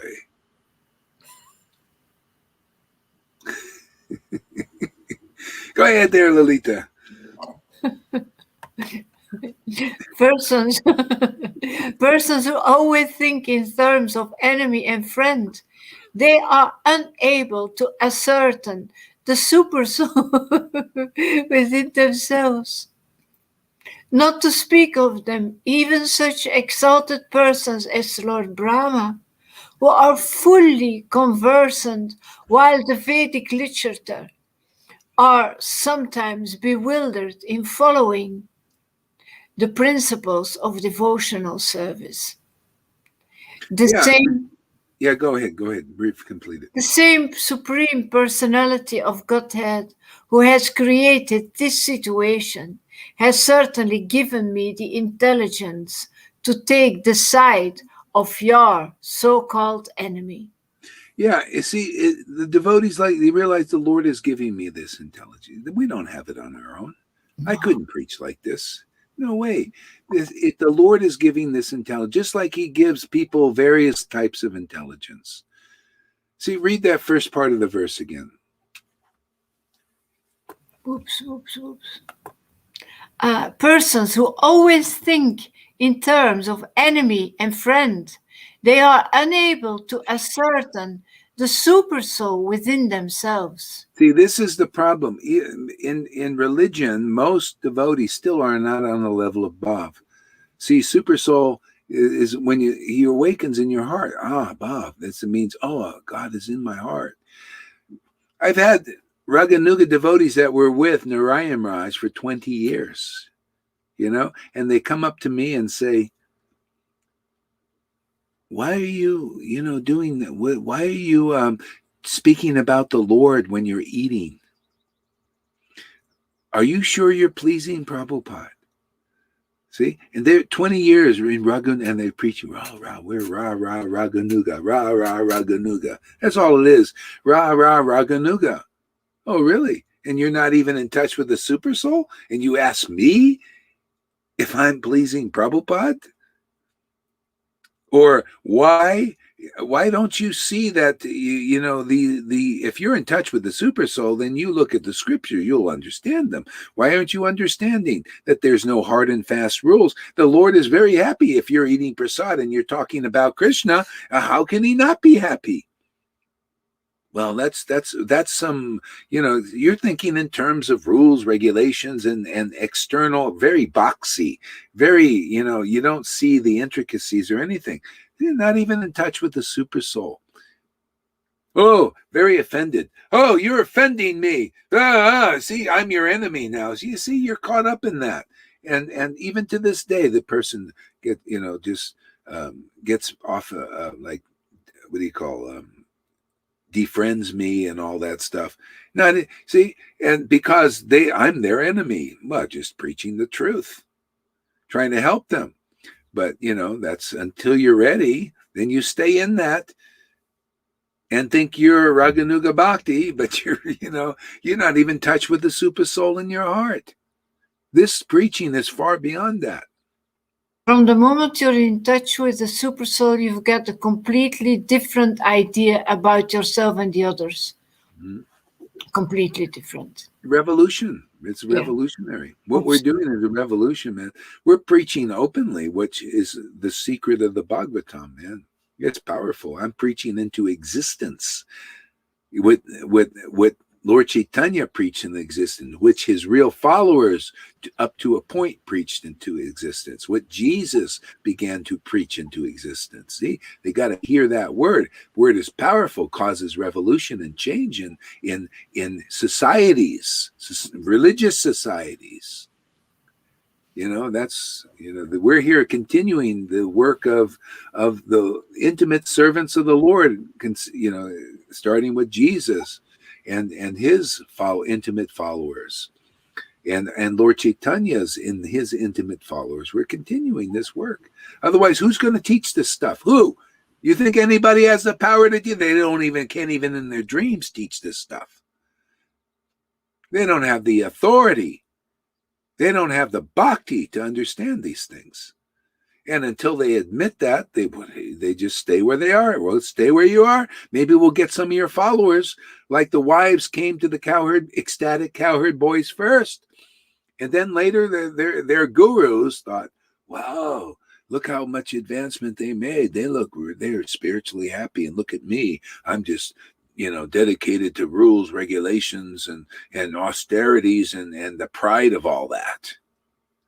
It's like Shama Sundari's guru. Oh, I'm austere and all this, and you got to do this, and and she comes here and happy, having experiences with Krishna and with God protecting her and all that. What a much better existence. After a while, even these gurus will get some brains, If they want to believe it, if they believe it. Yeah, if they want. If not, they will get maybe their disciples are not too contaminated with that pride. Lord Chaitanya said, I'm not giving this ecstatic devotion to these people proud of their knowledge, thinking they know everything. Yeah, well, that's a lot of these people there. So maybe their disciples may not be too contaminated with that pride that they believe in. Pride is it? No. This is it. Ecstatic worship and conclusive truth. See? You prove that you know the Bhagavatam better. People who have ecstatic awakening, they begin to know the Bhagavatam. Otherwise, can't understand these things. Go ahead. Read on. Okay.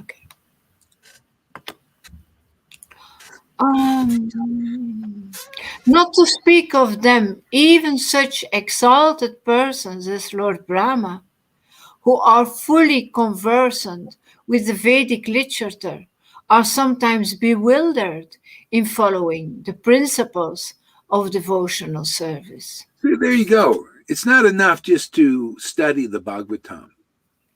He's sometimes bewildered about pure devotional service. See, the pure devotional service is above everything. See, And until you're really strong, like even when I know on my own journey, it took a while to get more and more solid in this. And the journey still continuing, because the bewilderment, the Lord's mind is very strong. This is how we build strength. We continue to follow the process of pure devotional service. Keep watering this bhakti creeper, man. Get stronger and stronger and stronger. But Lord Brahma was doing that also. But the Maya is very strong, and it kind of got him off this way, that way sometimes. Yeah, but what do we got to do? We just keep watering the bhakti. It's wonderful to be in such a situation. You show me where you can water bhakti like this, where this kind of bhakti is welcomed. We're uncompromising truth. We're not thinking about, oh, is this person going to think I'm his enemy? Maybe I should water down things a little bit. Maybe we should compromise. No. No, there's no fun in that for me. The fun is to present the real thing, as it is. It's like a doctor, present the real medicine to cure the disease. Present the disease first. Yeah, exactly, man. This is the medicine. It may be bitter if you believed in illusion for a while, but that bitterness will cure the disease. The disease of faith in hypocrites and liars who haven't realized Krishna yet. You're just naturally, I don't mean as a, hey, you're a liar, a hypocrite. No, you're just a liar and hypocrite until you get real bhakti. Real bhakti is the truth. The realizations that come from it are the truth. That's it. You're just automatically a liar and a hypocrite until you're awakened. Until you listen to a real devotee, you're on the wrong path right now. The real path is being revealed. That is, the false follower is a person who has no bhakti yet. How can you say that you represent the real Krishna in Vrindavan? Krishna is ecstatic. Radha is ecstatic. The devotees are ecstatic. Where's the real representative in this world that's ecstatic like that? See? Come on, man. You defeat this logic. Your PhD can't even come close to just the pure, simple truth. Right, Janaki? Pure, simple, clear truth. Bring your PhD here. I'll take it and wad it up there and throw it in the fire of truth. For your benefit, of course.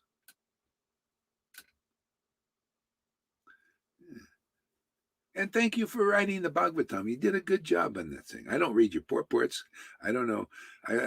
But the translations are very good.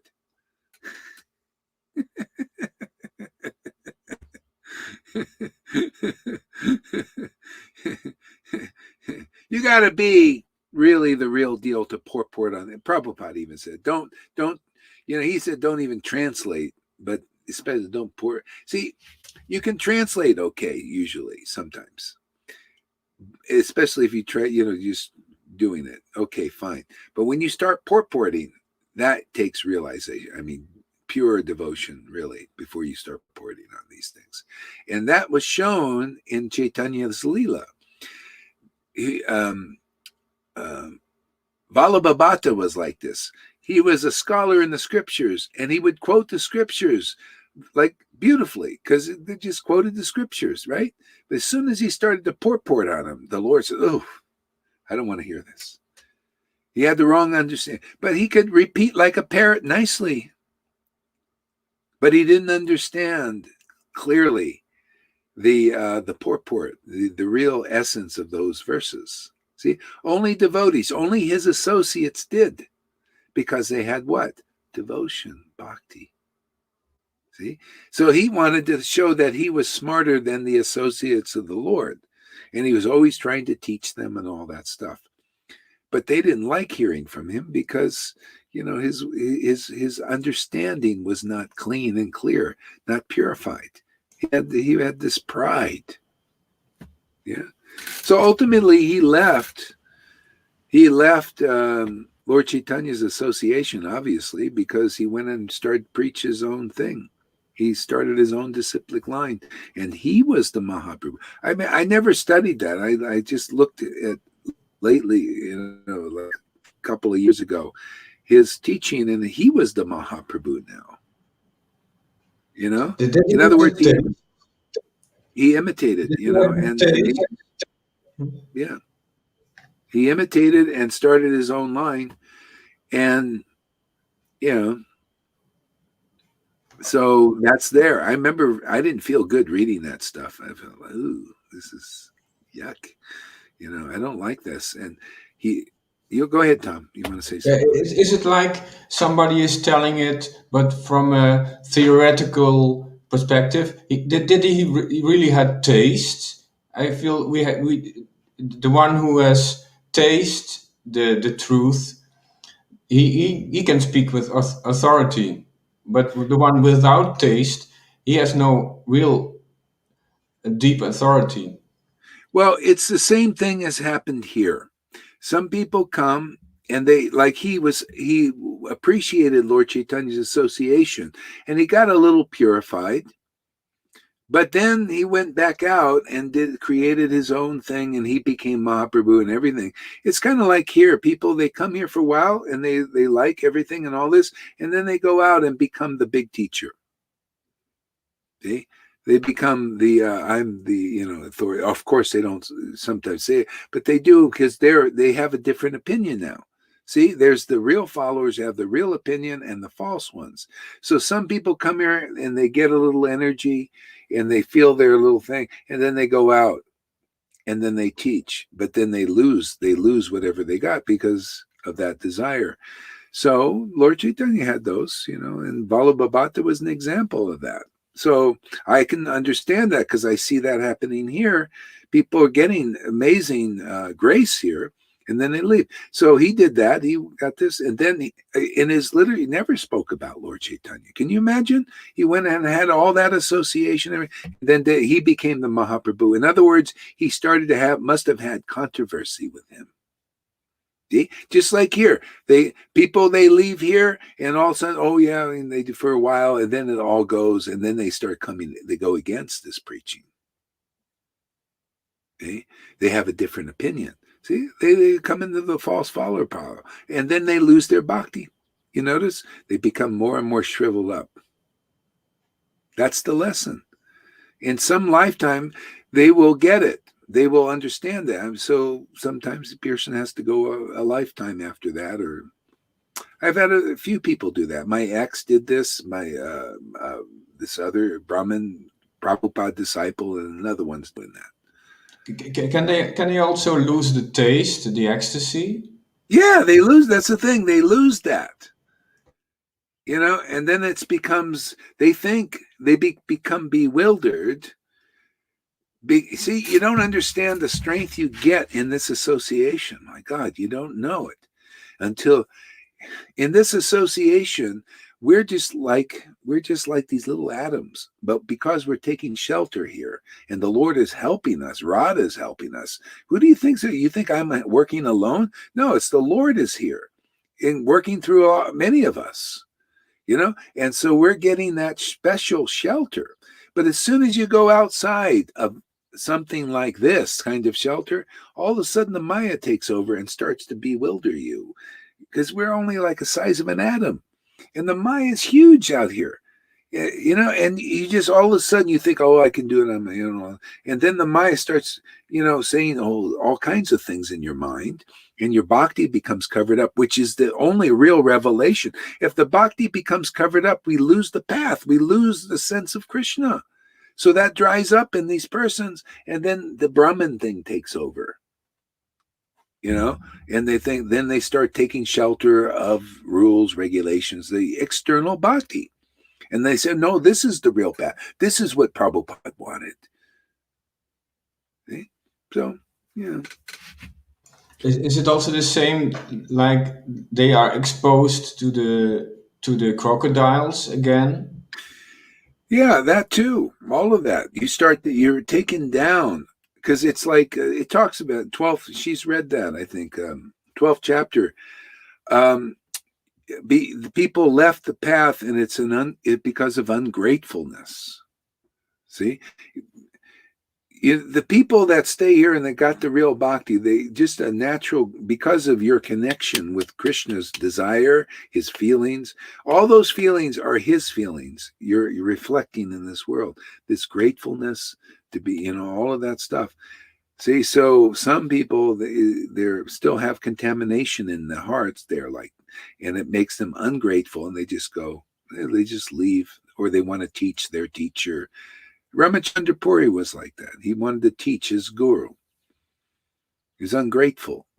Just it's in everybody's. That's a contamination in the heart. When the heart is purified, the Lord's qualities begin to. You think these are our qualities? No, these are the Lord's qualities coming through by this kind of worship. Not our. We on our own, we don't have anything really. All we have is what either Maya gives us, or Krishna's transcendental potency gives us. See, either what Mahamaya gives us, we reflect in this world, or what Krishna gives us, his transcendental potency, we reflect in this world. See, this is why Sadhu Sangha is very powerful. You go away from that, when it's here, then it's very, very hard not to identify with the Mahamaya. After you get really strong, like here, devotees are getting so strong, this may break up, because we have no internet and whatever. But you're strong in that, man. You just open your mouth, you chant, and Krishna awakens in you. Okay, you got God now. That's the whole point. But a lot of people, if you're not finished with your purification and then you leave, well, you revert back to what you were before. Prabhupada said English is a spiritual language. Was it maybe because he didn't want the books were translated in other languages, because then the deviation can enter inside? Maybe, I don't know. I heard that English is a very butchered language and very far from anything spiritual. Now, when it's spoken or written by devotees, it's because he translated it. Yeah. It's a devotee. It's the Lord accepts it. The Lord just likes to be with his devotees. He likes to hear from his devotees. That's the secret. This is the thing. The line can break. Like in the Christian line, there's a problem there because of the books been translated so many times and edited, and so that's why the understanding. Well, even then, still, Jesus preached for 3 years, and it needed more shiksha. That's why Lord Chaitanya came in due course. We can get everything in there. It's a continuation, so anyway, those who get that are fortunate. Okay, go ahead, read on there. It's okay.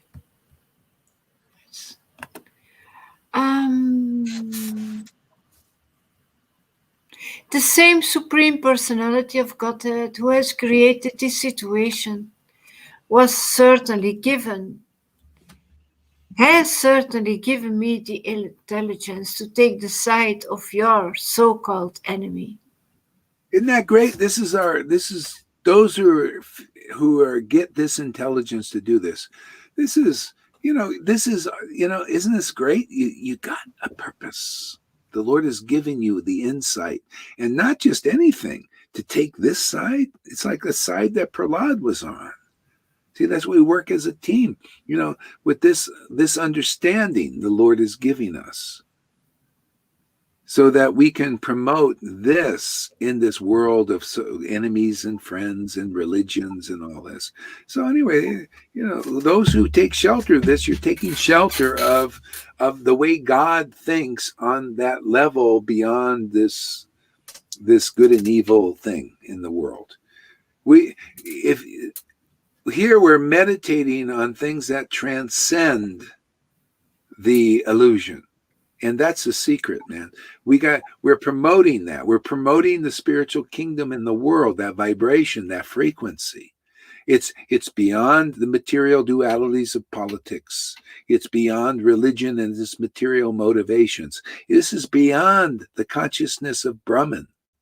This is beyond the super soul level where you just feel the Lord starting to awaken in your heart, but the prema symptoms have not manifested. This is deep stuff. See, and you come here, you start to meditate on the highest thing. That's why the highest is given to the lowest, because we're preaching it. We're not holding it back or no shows or who knows what's going on. What is the spiritual world? You don't even know, because we're a no shower. We're no teacher. You know, maybe I say I have it, but I'm a no show. But then I preach, speculate. All kinds of weird things go on until you see and you hear what you get. See, the straight truth is being preached now.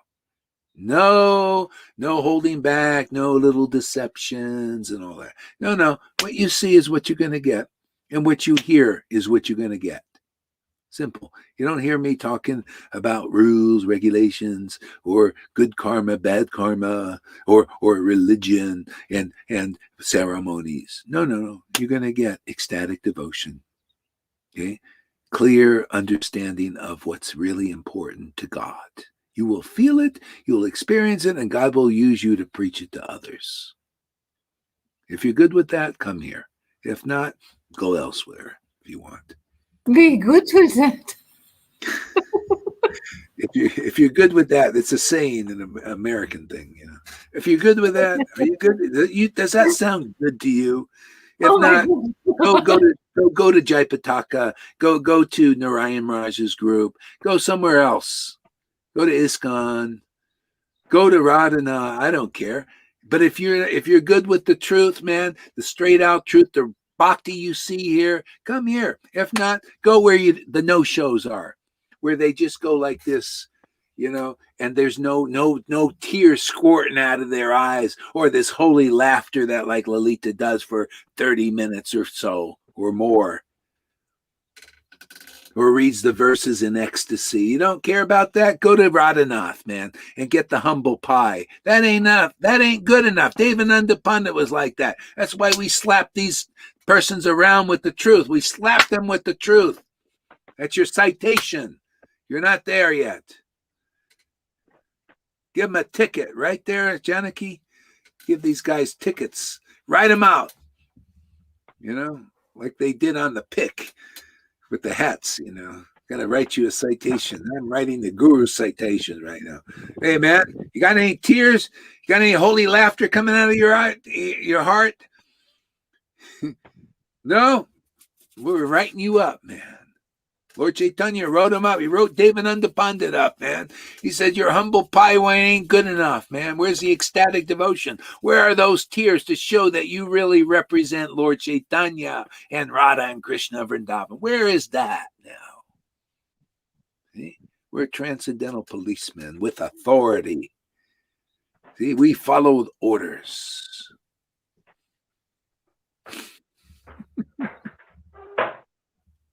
Who's Padma? Padma. Somebody new. I think so. Maybe somebody to represent the other side. Good. We need some representatives of the other side. I've been waiting for somebody. Come on, man. Yeah. I love such a debate.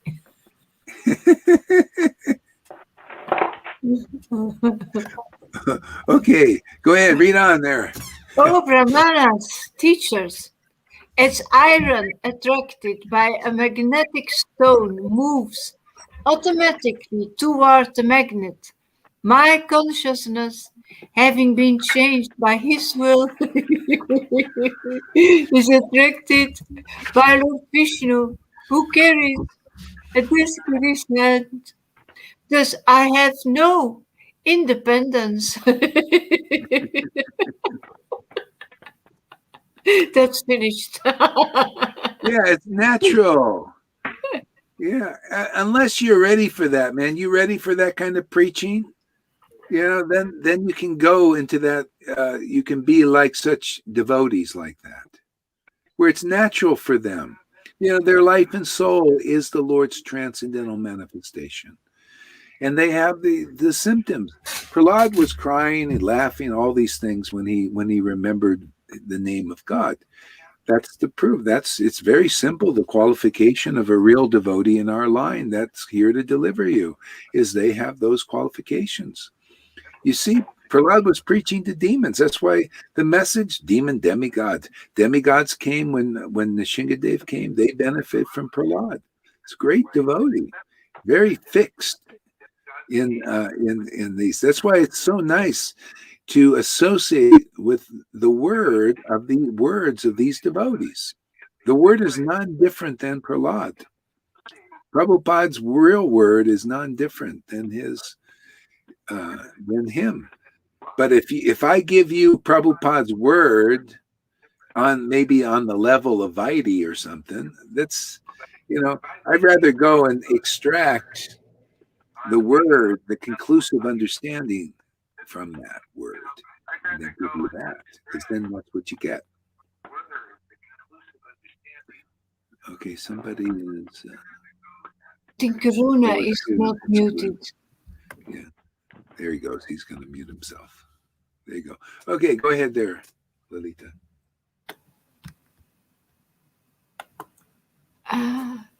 The great Saint Narada Muni. Narada Muni continued.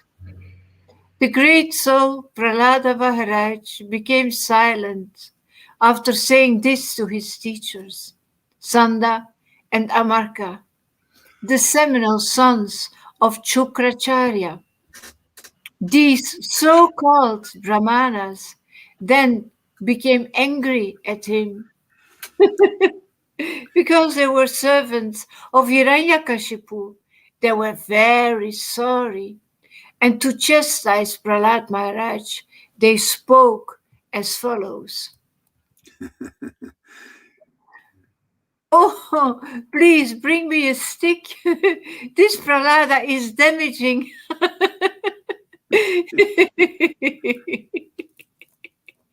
This Prahlad is damaging our name and fame because of his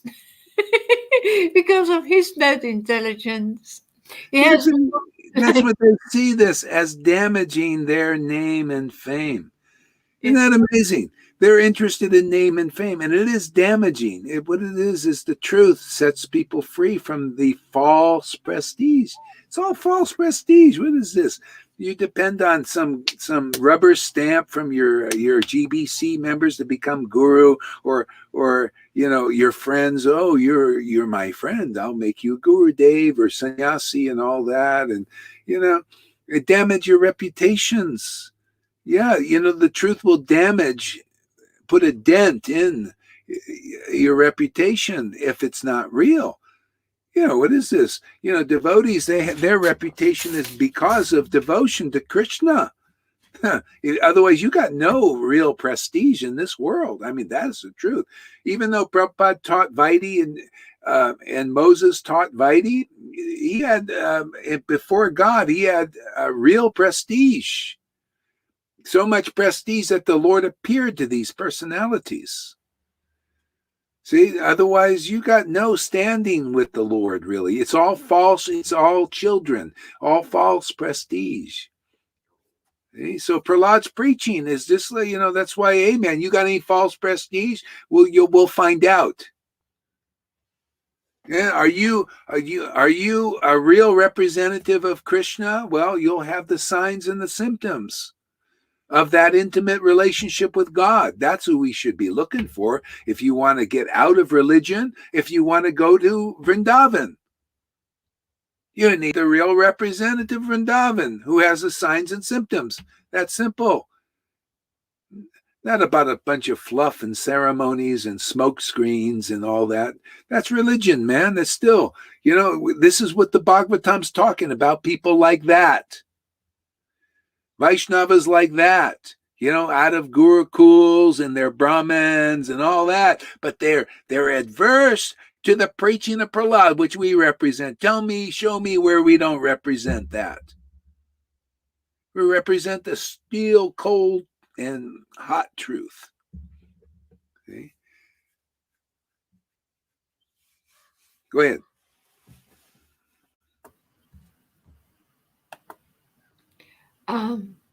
He has become like a cinder in the dynasty of the demons. Now he needs to be treated by the fourth of the four kinds of political diplomacy. Punish him! What are those four kinds? He's become like a cinder. See, a cinder is like a flame, you know, that's very hot, and to cause it to burn up. You see, and he was like that. He was like a cinder, like, you know, as from a cinder starts a fire. See, like you ever see those in fires? It's not really a fire yet, but if you put it there, it'll cause the fire. And he was like that. He was like a little cinder, and he's ready to light up that kingdom of the demons. We're like that. See, preaching is like this, like a cinder, you know, Hot ready preaching. to ignite. Yeah. Disturbance. Yeah. This rascal Prahlad has appeared like a torn tree in a forest of sandalwood. It always come back, you know. Yeah. The truth is like a thorn for these people in false prestige. Yeah. It's illusion, enemy, friends, you know, even in religion.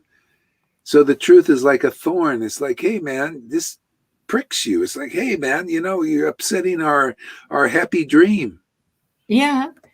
Yeah. Well, they put the thorn crown on Jesus' head. Yeah. That's why Jesus said, don't think I came here to promote peace. I came to promote division. To divide. I mean, that's Bhagavatam, is the division. Division is, people think, no, it's all one. Our preaching of Bhagavatam, our religion. See, this is like these guys, you know, our ideas are right, even though we have the symptoms of worshiping Vishnu according to rules and regulations, but still we're in the Maya because we consider enemies and friends. Those who don't agree. You ever see Vaidhi Bhaktas like this? Even in Ritviks, if you don't have the same idea as another person, you're wrong. You know? And I've seen it even among Ritviks. You have to have the right Ritvik idea of this other person. Otherwise, you start getting enemy and friend thing. See, it's all illusions. Okay? So... yeah, so we come in as like a cinder, man, and preach just the truth, you know, and benefit everybody. It's really like in politics, yeah? Really like yeah, very politic, you know. That's religion is always political. Yeah. He has reappeared like a thorn tree in a forest of sandalwood. To cut down sandalwood trees, an axe is needed. And the wood of the thorn tree is very suitable for the handle of such an axe. Lord Vishnu is the axe for cutting down the sandalwood forests of the family of demons.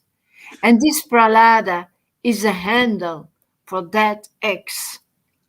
Yeah, and people think it's the opposite. They think, they're thinking, now, Gohari and his group were worshiping this is like a demon thing, you know, worshiping demons, and we're worshiping the real God.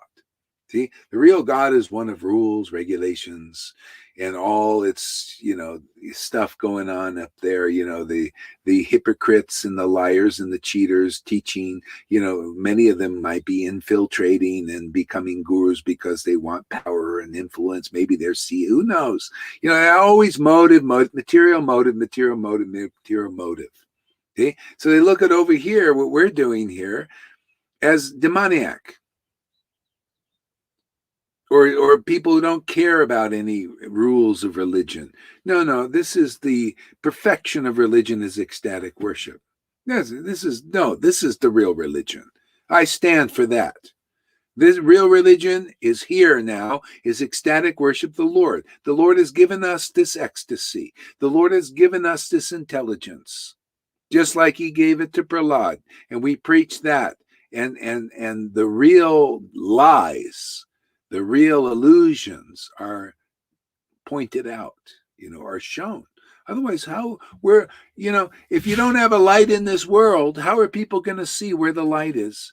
You have to shine the light, right? You got to flip on the flashlight so people can see. Oh, this is what we're doing. The flashlight is on for those who are looking for the real path, looking for the real Krishna and Radha. The light is on here. He's not in that level of the rules and regulations. Go ahead, Tom. What? Yes, when I listen to you, I feel in the light of the mode of goodness, they are talking about good and bad. Yes, that's in the light of the mode of goodness. But in the light of Shuddha Bhakti, we are talking about the false and real. And that's another light. Yeah, it's another light. It exposes the darkness of good and evil. Otherwise, you think good is the ultimate and evil is bad. And so we need to fight, this is the idea of becoming a Brahmin. We got to fight the evil in us and subdue it and control it and everything so that we can become good. But in Kali Yuga, very hard and usually just become hypocritical. You become a proud sannyasi. It's not strong enough. Got to get the mercy when the mercy is here. The mercy is here. Shuddha Bhakti is here. You can be anything. You can be a Brahmin, a Sudra, a waitress, a bad guitar player. It doesn't matter. Just come here, get the mercy, and you'll get taste for what is transcendental. That is important. And from that, the real Krishna will grow in you forever. That's being saved, is to get this taste for Shuddha Bhakti, for what is beyond this mode of goodness. And, otherwise you'll strive your whole life to be good, to be a good Brahmin and to do ceremonies, right? That is insignificant compared to what is being given here. So everybody, if you got sufficient intelligence, then you understand what I'm talking about and come and get this shelter that's being given here. I come here for the shelter. This is why I'm here every day. I love these new revelations and realizations and ecstasies and communions with God. That's what it's all about for me. That was what it was all about for Lord Chaitanya. That's what it's all about for any real devotee. It was all about that for Prabhupada. So are you ready for that level? You want to come out of all kinds of illusions and contusions and suppressions and depressions and misdirections? Well, here's the place. I haven't seen anything like this. Very unique.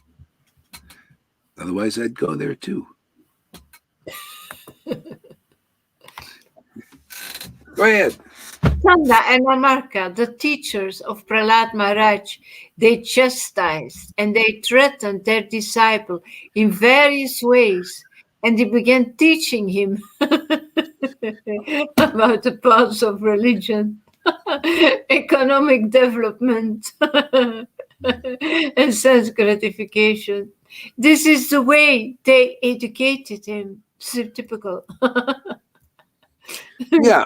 Yeah, and so they chastise. He chastised them. We chastise also. Those are, I'm going to come to Krishna and you're going to get me a good wife.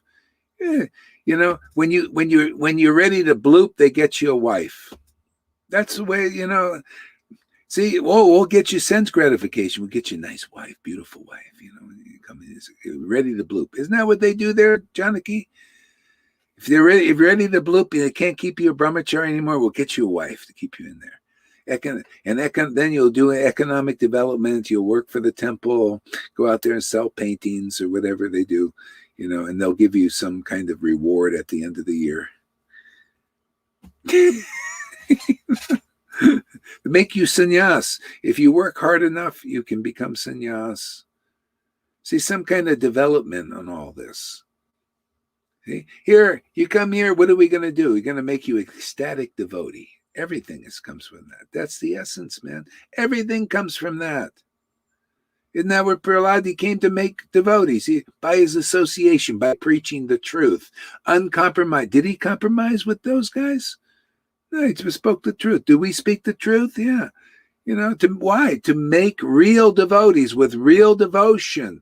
See, teach the truth, expose the real truth about God in this world that practically nobody knows clearly, if at all.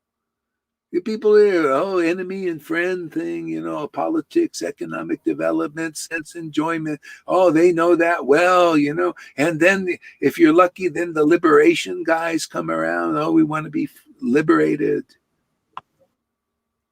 But the principles of pure devotional service are nowhere to be seen except here.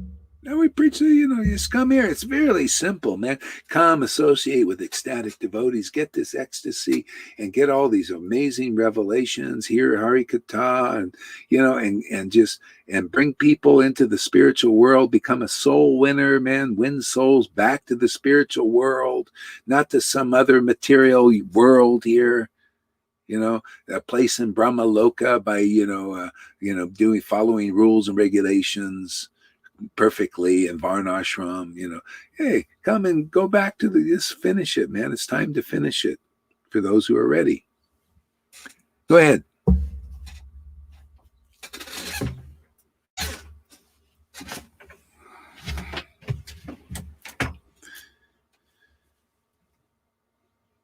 Go ahead. You're muted. Yeah, okay. There is a lot of disturbance for me here. I don't know how it is for Janaki, Tom, and Karuna. How's it going? They don't get disturbance, so you go away, then Karuna is falling out. That's what maybe Karuna, it's my well, Karuna falls out. He's gone here too. Okay, yeah, I don't know. Well, you know what? All you have to do is refresh. You know how to refresh your page? Yeah. Just refresh it and it'll come back.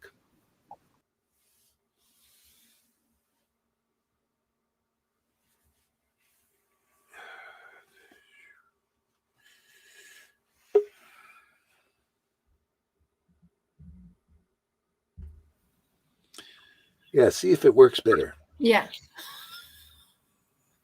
Okay. So, after some time, oh my God, it's really funny. It's ridiculous. The teachers, Sanda and Amarka, they thought that Prahlada Maharaj was sufficiently educated in the diplomatic affairs of pacifying public leaders. It's ridiculous. Appeasing them by giving them lucrative posts, dividing and ruling over them, and punishing them in cases of disobedience. And then one day, after Prahlad's mother had personally washed the boy and dressed him nicely with sufficient ornaments, they presented him before his father. Yeah, read that all again, slowly. Yeah. After some time, the teachers, Sanda and Amarka, they thought that Prahlada Maharaj was sufficiently educated in the diplomatic affairs of pacifying public leaders, appeasing them by giving them lucrative posts, dividing and ruling over them, and punishing them in cases of disobedience. That's exactly what's going on here in this world. Yeah. Now. That's everything. It's like all to a T.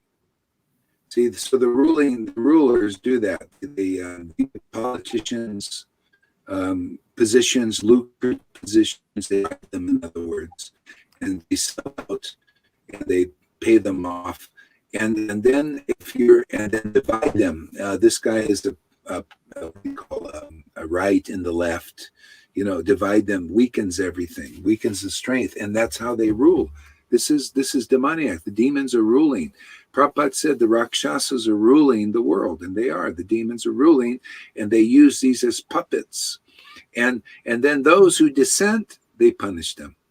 They go, and that's why they have the IRS and they come after them, and they got the NSA now, and they go, see, it's all very practical ways of punishment.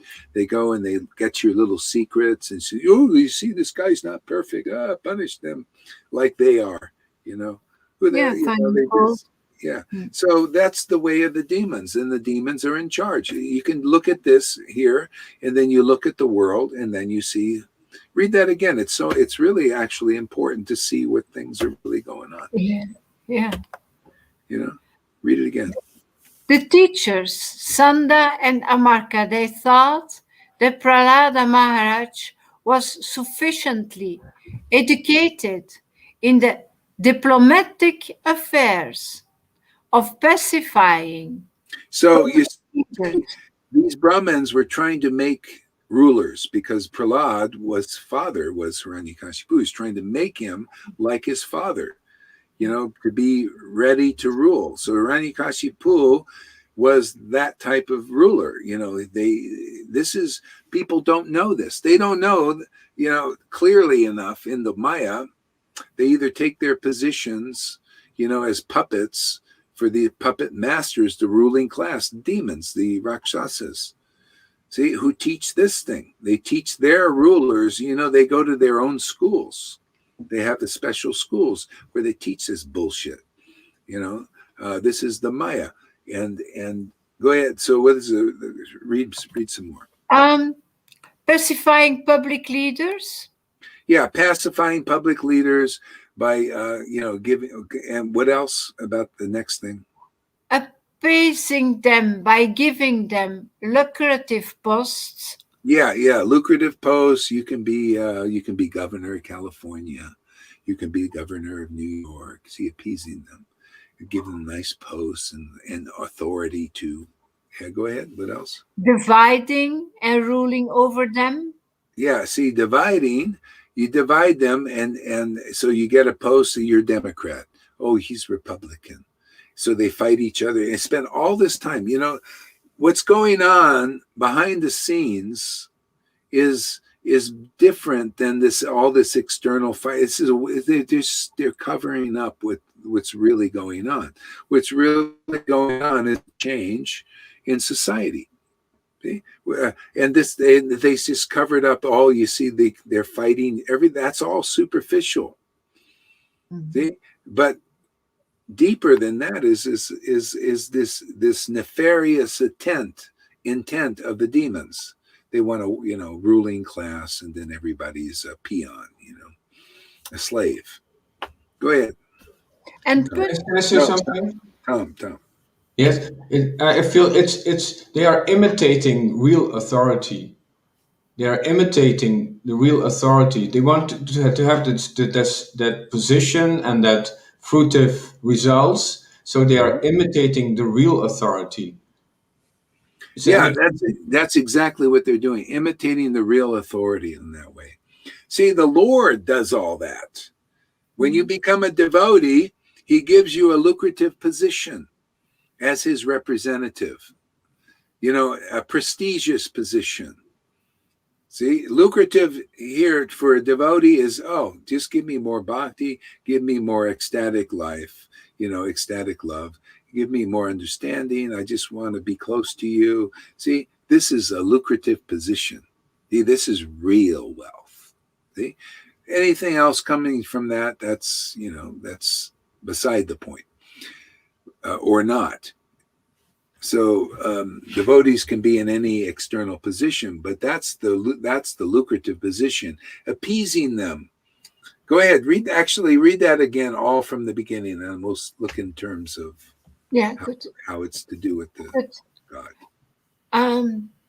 The teachers, Sanda and Amarka, they thought that Prahlad was sufficiently educated in the diplomatic affairs of pacifying public leaders, appeasing them by giving them lucrative posts, dividing and ruling over them. See, so there's where you see where the division, why Jesus came and said, I came to cause division. So spiritually, it needs to be caused division. Like, hey, who's ready to come into the kingdom and who's not? See, put brother against brother, sister against sister, friend against friend. All our friends in the old time, it's like, okay, deliverance is here. Who's ready to go on? You know, and so those who are, they come forward. And they maybe their friends say, well, no, we're not finished with this. Oh, we don't like what you're doing. See, so the division has to be there to rule. See, and to rule here, this is if do you want, you know, the bottom line is, do you want to be ruled by love and devotion and be free of the Mahamaya? Well, you have to be divided from the class that is not. And there in the Maya, we're all mixed in with all, many times our real enemies are our friends. We don't know. Everything's unclear here. Yeah. So the devotees come here to divide and conquer in the sense, but you're conquered by not this materially, you're conquered spiritually. Oh, yeah. You become attracted. Oh, yeah. Devotion. Yeah. Let me surrender to that. Oh, the truth. Let me surrender to that. See, you're conquered by attraction. It's a different way, not by manipulation. See, in the world, they manipulate, lying, cheating, all this. Here, we just give you the truth, man. Show you, teach you about ecstasy. Okay? Yeah, and then you're conquered in the right way, conquered by bhakti, by devotion, attraction. See, the world is a reflection. And a very bad one, a lousy one, meant to be that way, of the way it could be. And so the way it could be is being presented now. You ready to be conquered by this loving devotion? Is this attractive to you? Do you like to hear this conclusive truth of how things really are that makes sense, is logical and more clear than anything you've heard before? This is when this preaching is here. It's uncommon, man. It's in the book, and we just pull it out and show how uncommon it is. How really intelligent it is. How really logical it is. How really clear and clarifying it is to what's really going on. Take the cobwebs away so the spiders are gone. Maya's like a spider, man. She's always gets you and bites you and puts the poison in you, and all of a sudden you're where are the what do you call the counteractive, what do they call that Tom, to counteract the poison? Whistleblowers. The what? Antidote. We're the antidote. The whistleblowers. Yeah, all you got to do is wet your whistle with bhakti first. And you'll be whistling. Then you blow nicely. You're whistling Dixie. When the saints come marching in, the saints come marching in. We're on a march now. Oh. And punishing them in cases of disobedience. And there's sometimes a punishment here. But it works out. When you disobedience is that other side that rebels. It's like we're attached to the illusion. So there's some punishment here. Yeah, and that's good. But when you're rectified, it's good. Then one day after Prahlad's mother you know how Krishna punishes you here is he disappears.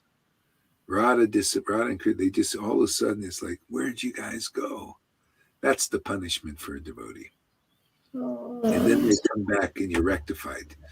Yeah, you don't need no punishment. The hard stuff. This is for a devotee. This is like it's everything to them.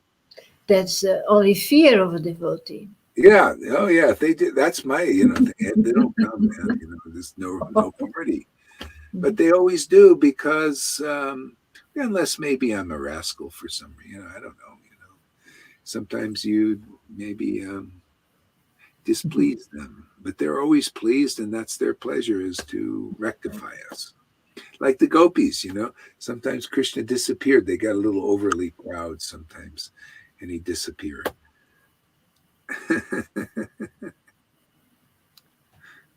Okay, go ahead. Then one day, after Prahlad's mother had personally washed the boy and dressed him nicely with sufficient ornaments, they presented him before his father. When the real teacher does the same thing. Gets you dressed up real nicely in ecstatic devotion and presents you before the Father. Yeah. Because he only wants to see those who are ecstatically ornamented, really. Otherwise, he doesn't look at you, does not interested. So the real teacher, the real guru, does like that. Ultimately, the ultimate guru, you're presented with, you're ornamented by their association with this awakening of ecstatic devotion, and then you see the Father, and the Father sees you, and now you're like that. Yeah, true.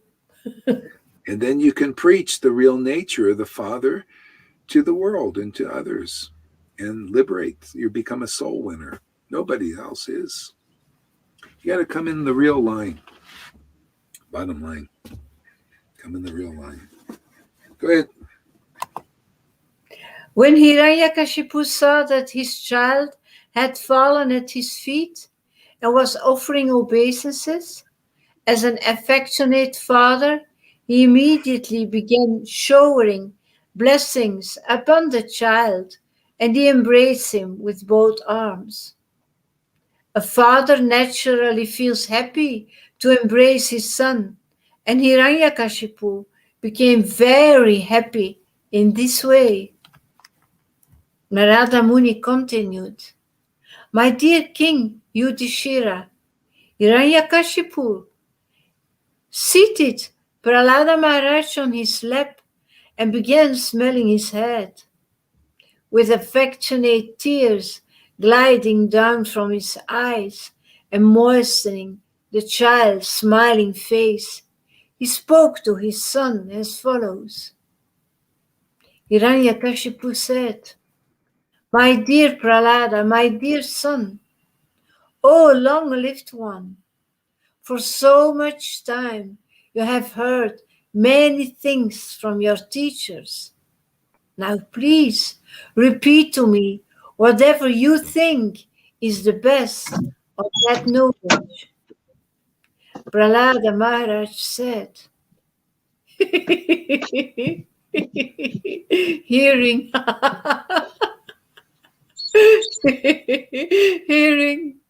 and chanting about the transcendental holy name, the form, the qualities, paraphernalia, and pastimes of Lord Vishnu, remembering them, serving the lotus feet of the Lord, offering the Lord respectful worship with 16 types of paraphernalia, offering prayers to the Lord, becoming his servant.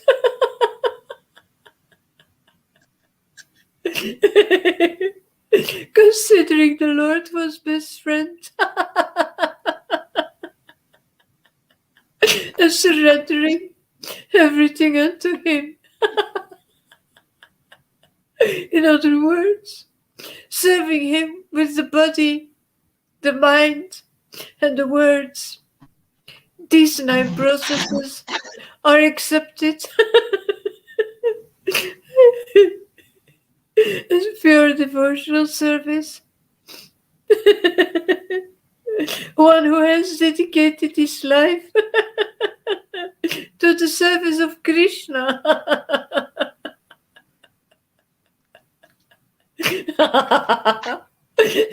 Through these 9 methods, he should be understood to be the most learned person, for he has acquired complete knowledge. That's long Now, purpose. you see, if somebody's not teaching them see, this is we're engaged in that kind of. This is the source of the absolute truth. This is what he learned from his guru, the Narani. He learned, his mother was taught that she forgot all of this. He remembered he was in the womb. He listened very carefully. And he understood all past is he chanting, remembering, and following the devotional service. Headed by these 3, hearing, chanting, remembering the name, the fame, the pastimes of the Lord, and especially in association with real devotees. Because if you're not real with devotion, they still just practice, and ultimately you will get real devotee association. And then you'll understand all these things, how it works much faster and quicker. In association with those whose devotion has been awakened, and they have the Bhakti Lata Bij. And then otherwise you're just practicing. This would be dry, it'd be more rule orientated. Here it's very juicy, very, very uncommon, man. Just it makes you, drunk even on ecstatic worship. Yeah. Go ahead. After hearing these words of devotional service from the mouth of his son, Prahlada, Hiranyakashipu was extremely angry. His lips were trembling, and he spoke as follows to Sanda, the son of his guru, Sukracharya. Oh, oh, unqualified, most heinous son of a Brahmana, you have disobeyed my order and taken shelter of the party of my enemies. you, you, stupid. You have taught this poor boy about devotional service. What is this? Nonsense. This is so like I remember Shama Sundari came, and she had a guru. And it was kind of like they're very angry about this stuff. What, you going over there? What? I'm not. What is this? This is not. This is not real. It's the same kind of stuff, man. They don't know that these things. They don't know this, and they're stuck in their. Religion is a religious thing. See, Hiranyakashipu, he was very austere, man. That guy. Well, and once he got all his boons, and he still had the austerities he did. We're kind of like they do in religion, or they promote that. Always promoting austerity. All the teachers, even on the thing, austerity, austerity, austerity. And he did austerity no one could do, and he became very powerful because of it. And people also, they get a little power from austerities in religion if they're try to do it. But there's so much pride there and illusions. Yeah. Yeah. And they start teaching it, and then everybody thinks, pure devotional service is about about austerity and renunciation and all that stuff. Not in the way they think. That's get bhakti first. See, that's the thing, and then bhakti grows, and then naturally things fall away. Yeah, So if you get austerity without the bhakti, you know, when the bhakti is being presented, you just become bewildered. You know, you become off the real path.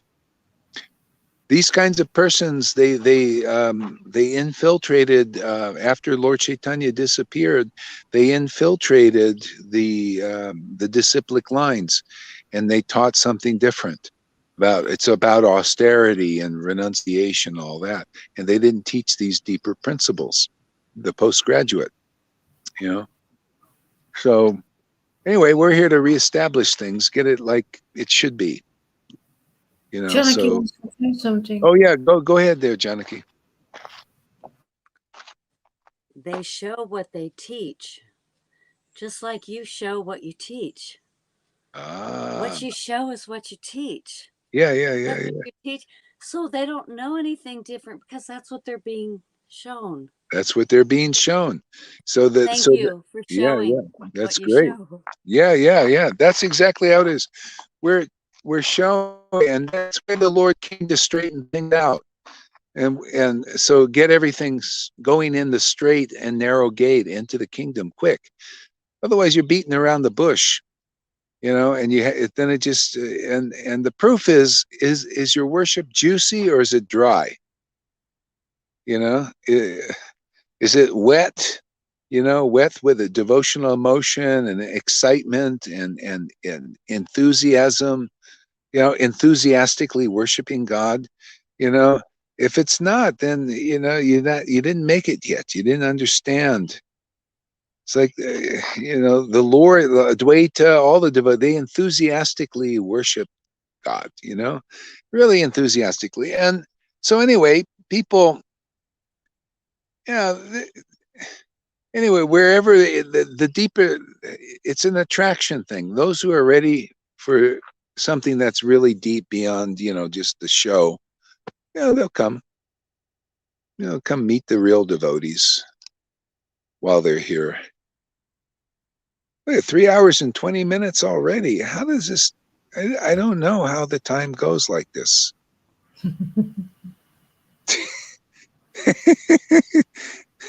Does it seem pretty quick to you, Lalita? Yeah, it flies. Time flies. It flies. 3 hours. Yeah, go ahead. Read some more. When you fly, time flies as well. Yeah, exactly. When we're flying, time flies too. In due course of time, various types of diseases are manifest in those who are sinful. Similarly, in this world, there are many deceptive friends in false garbs. But eventually, because of their false behavior, their actual enmity becomes manifest. I don't know what it means. Enemy, their enmity, their enemy, being an enemy. Oh, okay. Oh, their actual enmity becomes manifest. Okay. Yeah, read that again. In due course of time, various types of diseases are manifest in those who are sinful. Yeah, and see what they're talking. He's projecting.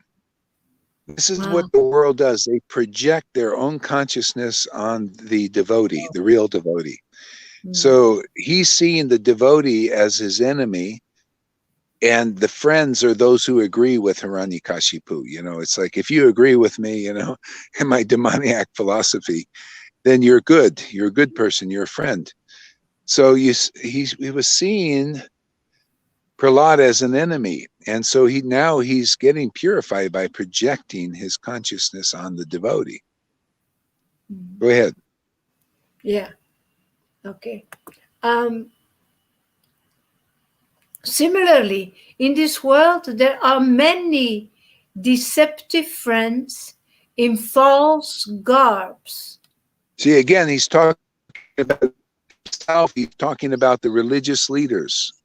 They're like this. They come and they seem like they're the real friends of devotees and all that, real friends of Prabhupada and everything.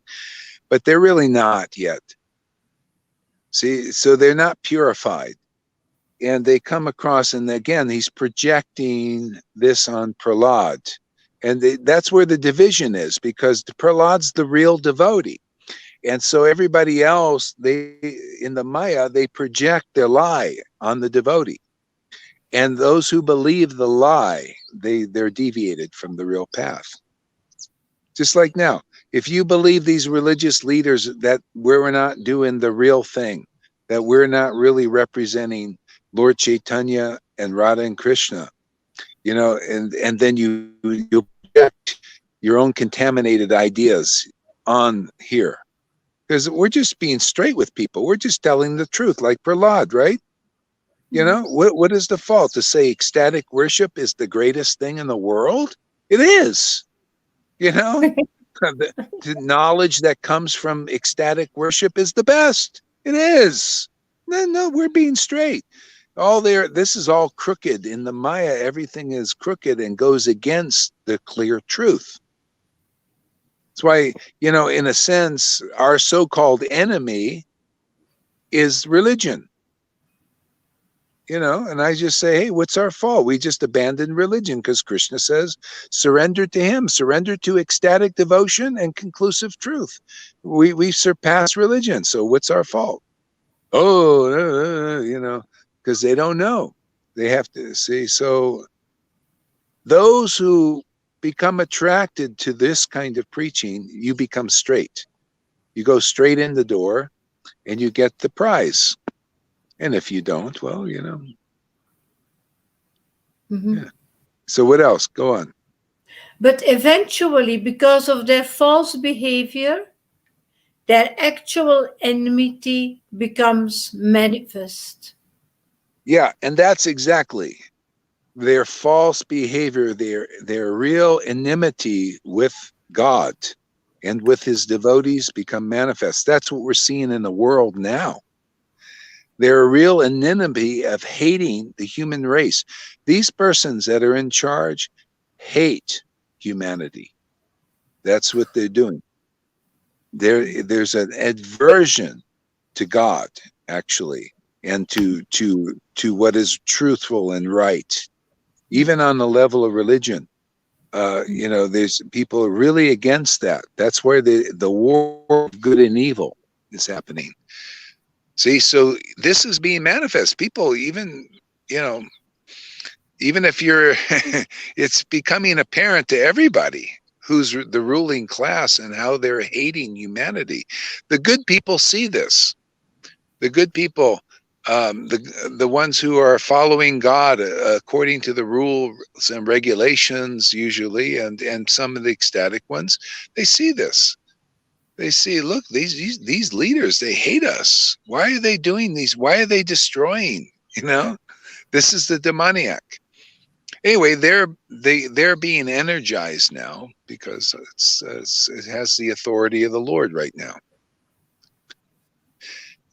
Just like Hiranyakashipu, he had the when they approached Brahma, they wanted to kill Prahlad in the womb, and the demigods. And Prahlad said, well, right now this is the will of the Lord. He's got a pastime he's going to do here.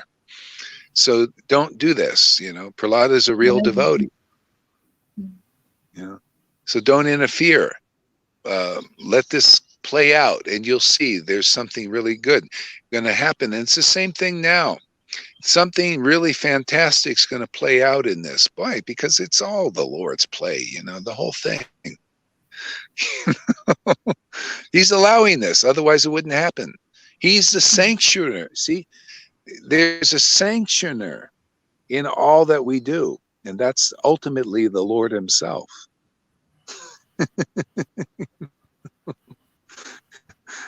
That's how you get, people come here, you'll get free of being miserable at this time. You'll see there's a higher purpose and a higher happiness too, than being involved in all of that stuff. Oh, yeah, absolutely. Yeah. We have a different life. Yeah, it's a different life. I mean, and those who are not attracted to what we're doing, they're playing their roles, and and that's fine. That's just their role. They just people do what they do, whatever that is. Play their little demon part, their little demigod part, and we're playing our part. Isn't it nice to know where you belong? Oh my God. Fortunate are those who feel they belong here. Oh, yeah. Unbelievable. Yeah. Unbelievable, undeserved present to know where Yeah, exactly. Yeah. And people in their positions, they got power, they feel it. That's why the demons, they feel their oats now. Yeah, man, they got technology, they got all the opulence, like Hiranyakashipu. He felt he had all the opulence and he could do what he wanted. They're inspired. That Soros, he said he always wanted to be God. He said, I became very happy when I started acting it out. When I heard that, I said, that's how, the Lord he's inspiring all this stuff ultimately. He said, when he started to live it out, man, he said, oh man, I act like God, I can do what I want, control everything, and have it the way, that kind of thing. And these guys fighting this stuff too, they're like, they're in action.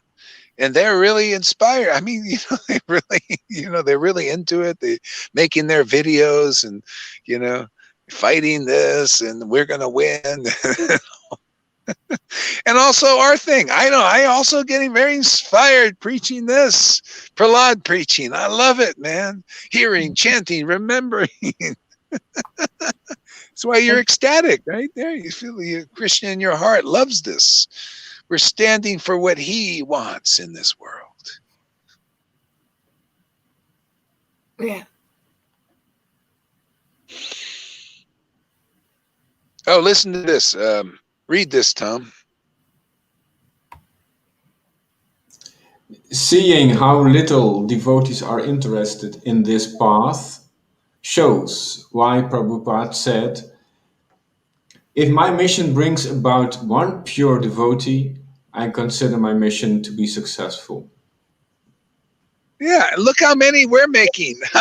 Our mission is really successful. You don't think Prabhupada's doing backflips now? He changed his mind now. We're living out. He's living, we're living. This is a team, man. We're teamwork here. We're living out his dream. He's happy, very happy this is happening.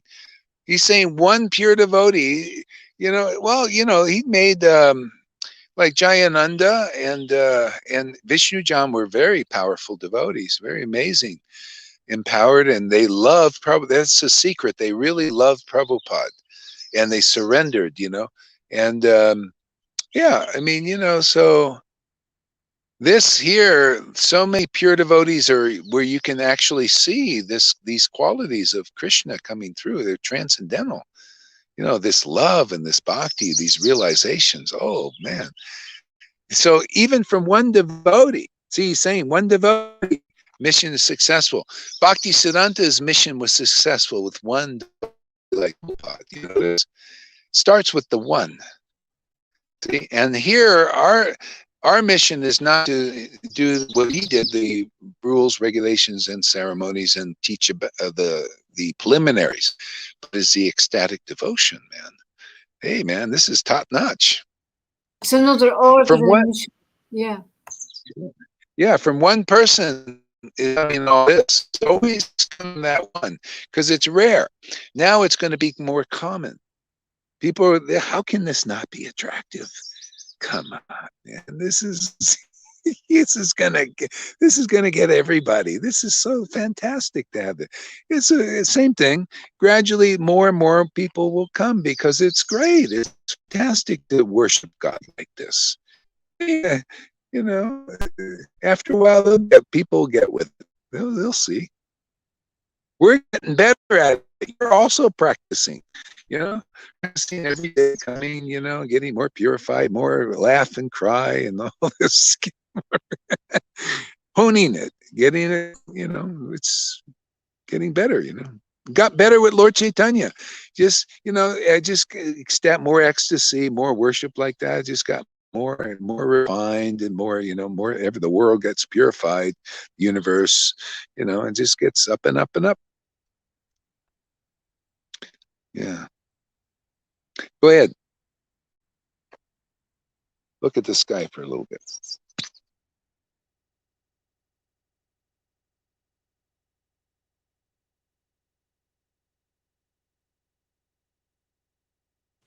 You're muted, Lolita.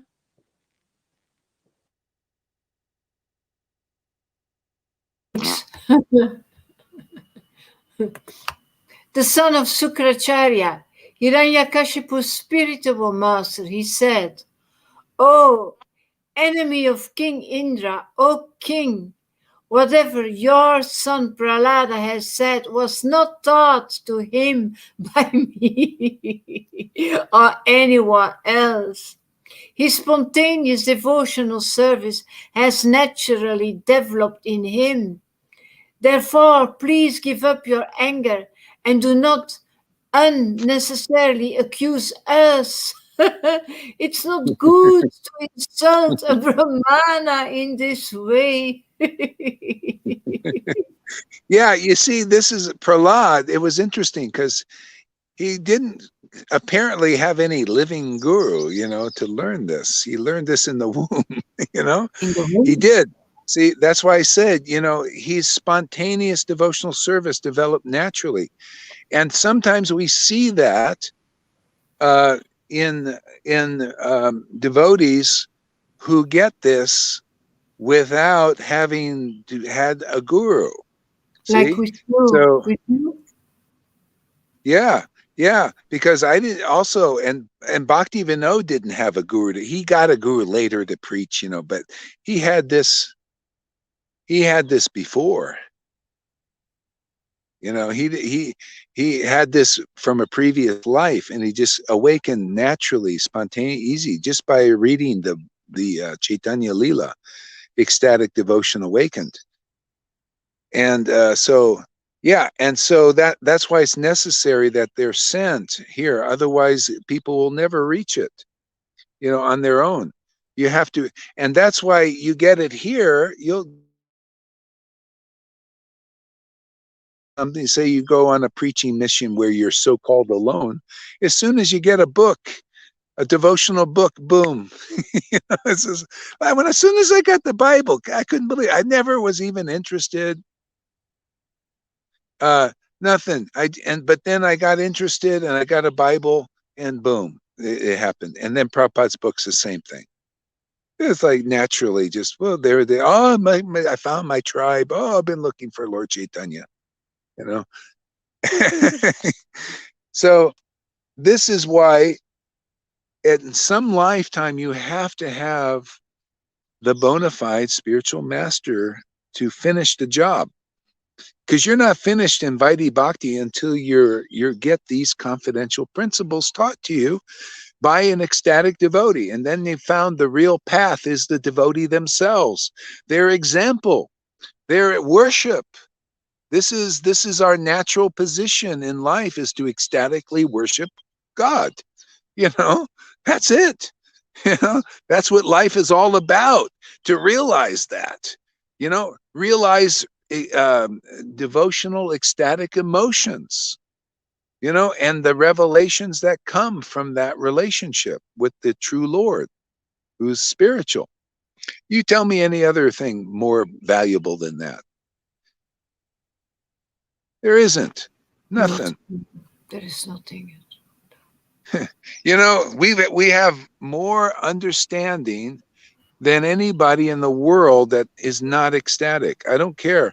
You could have your PhDs and study the Vedas and memorize all the verses, but the knowledge we have here, the devotees who have developed this ecstatic worship, have more knowledge than zillions of those scholars.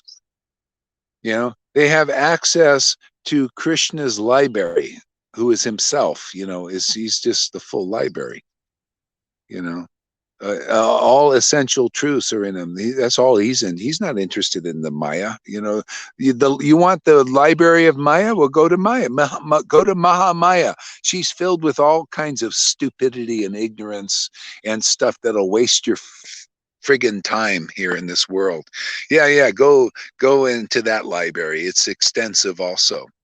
But the Lord's library, what's really important is devotional truths.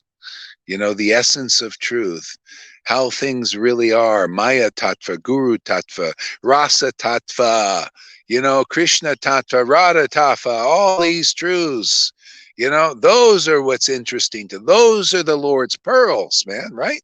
That's what we're interested here. We get to access those. Now that's knowledge, real knowledge.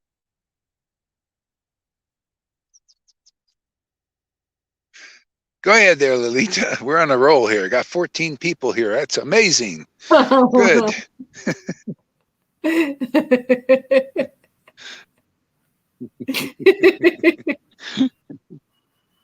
Sri Narada. I'm getting a sore throat, but that's okay.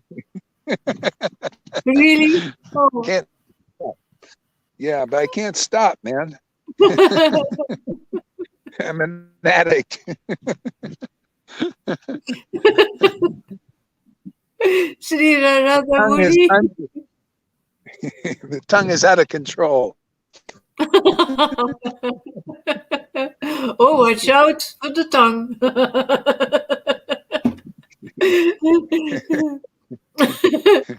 Sri Narada Muni continued. When Hiranyakashipu received this reply from the teacher, he again addressed his son Prahlad. Hiranyakashipu, he said, "You rascal, most fallen of our family, if you have not received this education from your teachers, where have you gotten it?" That's proof that Krishna is a rascal. That's the truth. He called it the truth. You rascal. And he was a rascal, to actually truth. That's to cause such a turmoil in society of demons.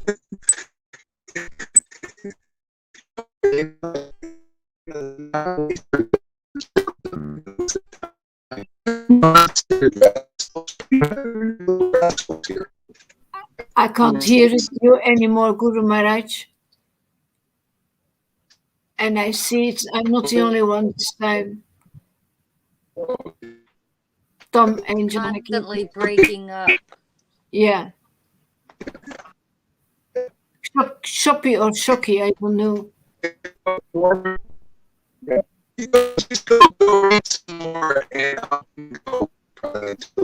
Signal comes better.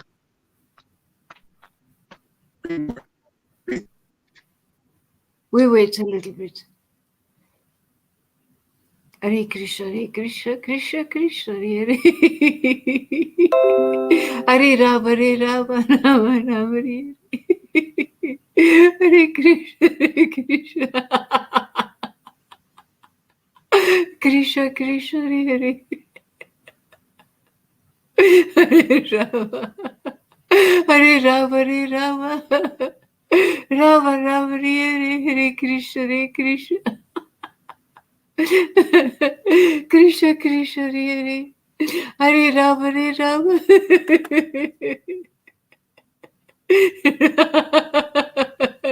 Rama Rama, Hare Hare.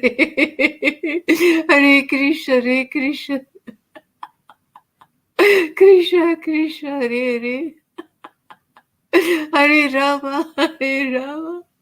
Rama Rama, Hare Hare.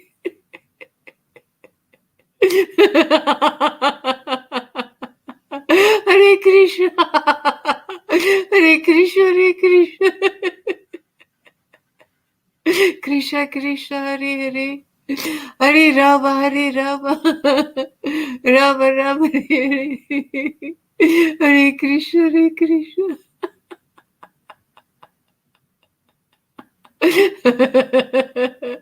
Krishna, Krishna.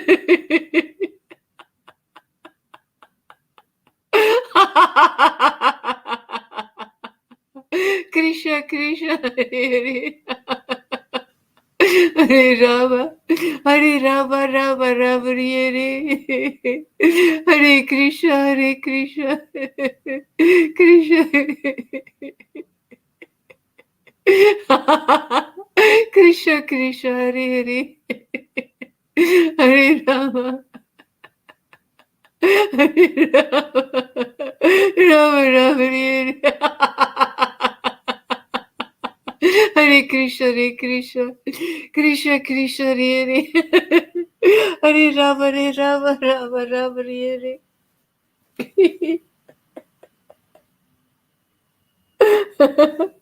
Hare Krishna, Hare Krishna, Krishna Krishna, Hare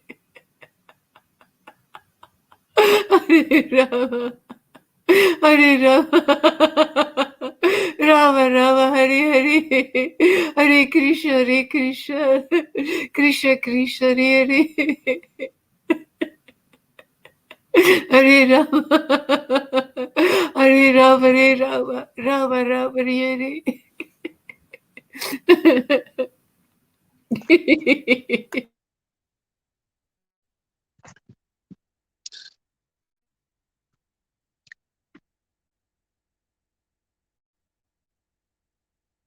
Why don't you sing us a song, Tom?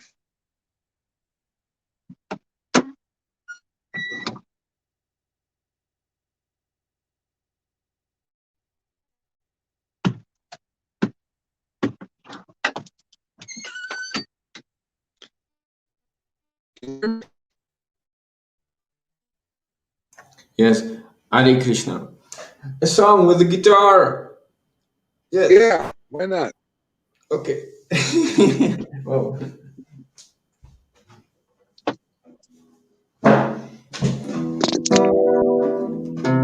I sing intuitively.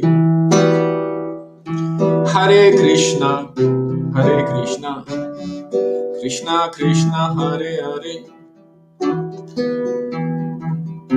I like to sing this name, Narada Muni. Hare Krishna, Hare Krishna, Krishna Krishna, Hare Hare, Hare Rama, Hare Rama, Rama Rama, Hare Hare. Oh, Narada Muni, Narada Muni. Oh.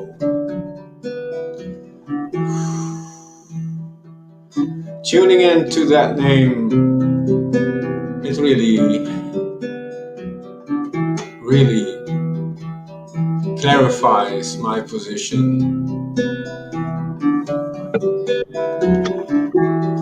Narada Muni, Narada Muni, Narada Muni, Narada Muni,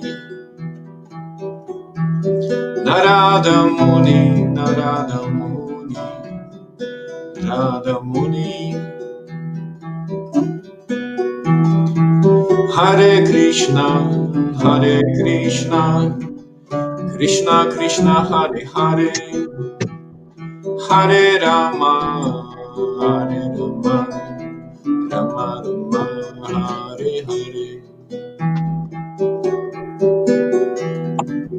We can tune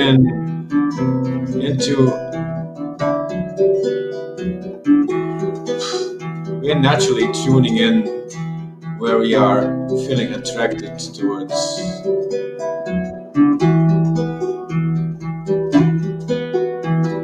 Hare Krishna, Hare Krishna, Krishna Krishna, Hare Hare, Hare Rama, Hare Rama, Rama Rama, Hare Hare, Hare Krishna, Hare Krishna, Krishna Krishna, Hare Hare, Hare Rama, Hare Rama, Rama Rama, Hare Hare.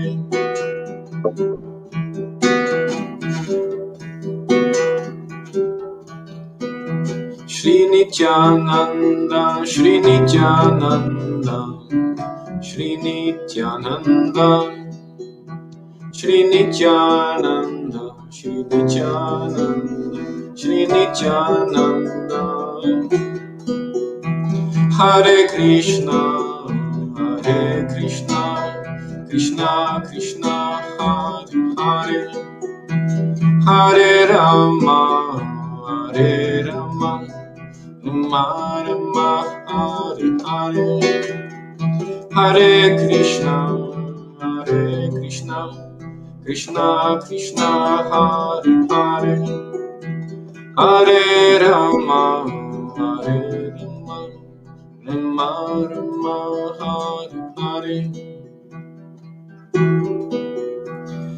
Radhe Radhe Radhe Govinda Jaya Radhe Radhe, Radhe Radhe Radhe Govinda Jaya Radhe Radhe, Radhe Radhe Radhe Govinda Jaya Radhe, Radhe Radhe Radhe Govinda Jaya Radhe Radhe. Hare Krishna, Hare Krishna, Krishna Krishna, Hare Hare, Hare Rama, Hare Rama, Rama Rama, Hare Hare.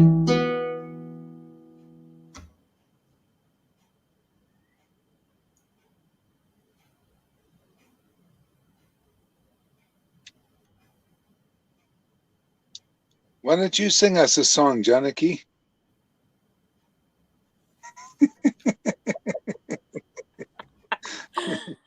I'm getting ready to go for my walk. Oh, you are? Okay, well, all right. Well, no problem. And Do you want to? You look like you want to. No. I've been wanting to do that with Radha, but she is busy. But maybe today we'll do a song. Okay, all right. No, that was nice, Tom. How about Karuna? He can sing our song. Why don't you sing us a song, Karuna? No? Yeah. Put that red beard into you good use.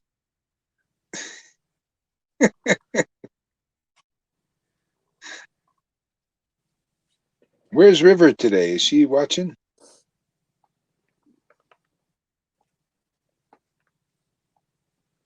Oh, sleeping. Oh yeah. By the way, this stream is live on YouTube, Andromeda, if you're still around. Yeah.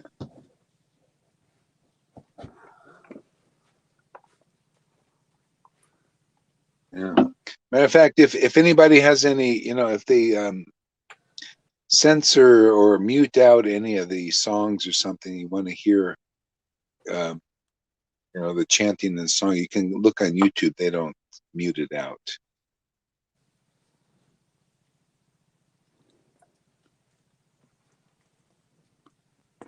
I think maybe that's good enough. Let's think about these things for a while. Meditate on all we have discussed today.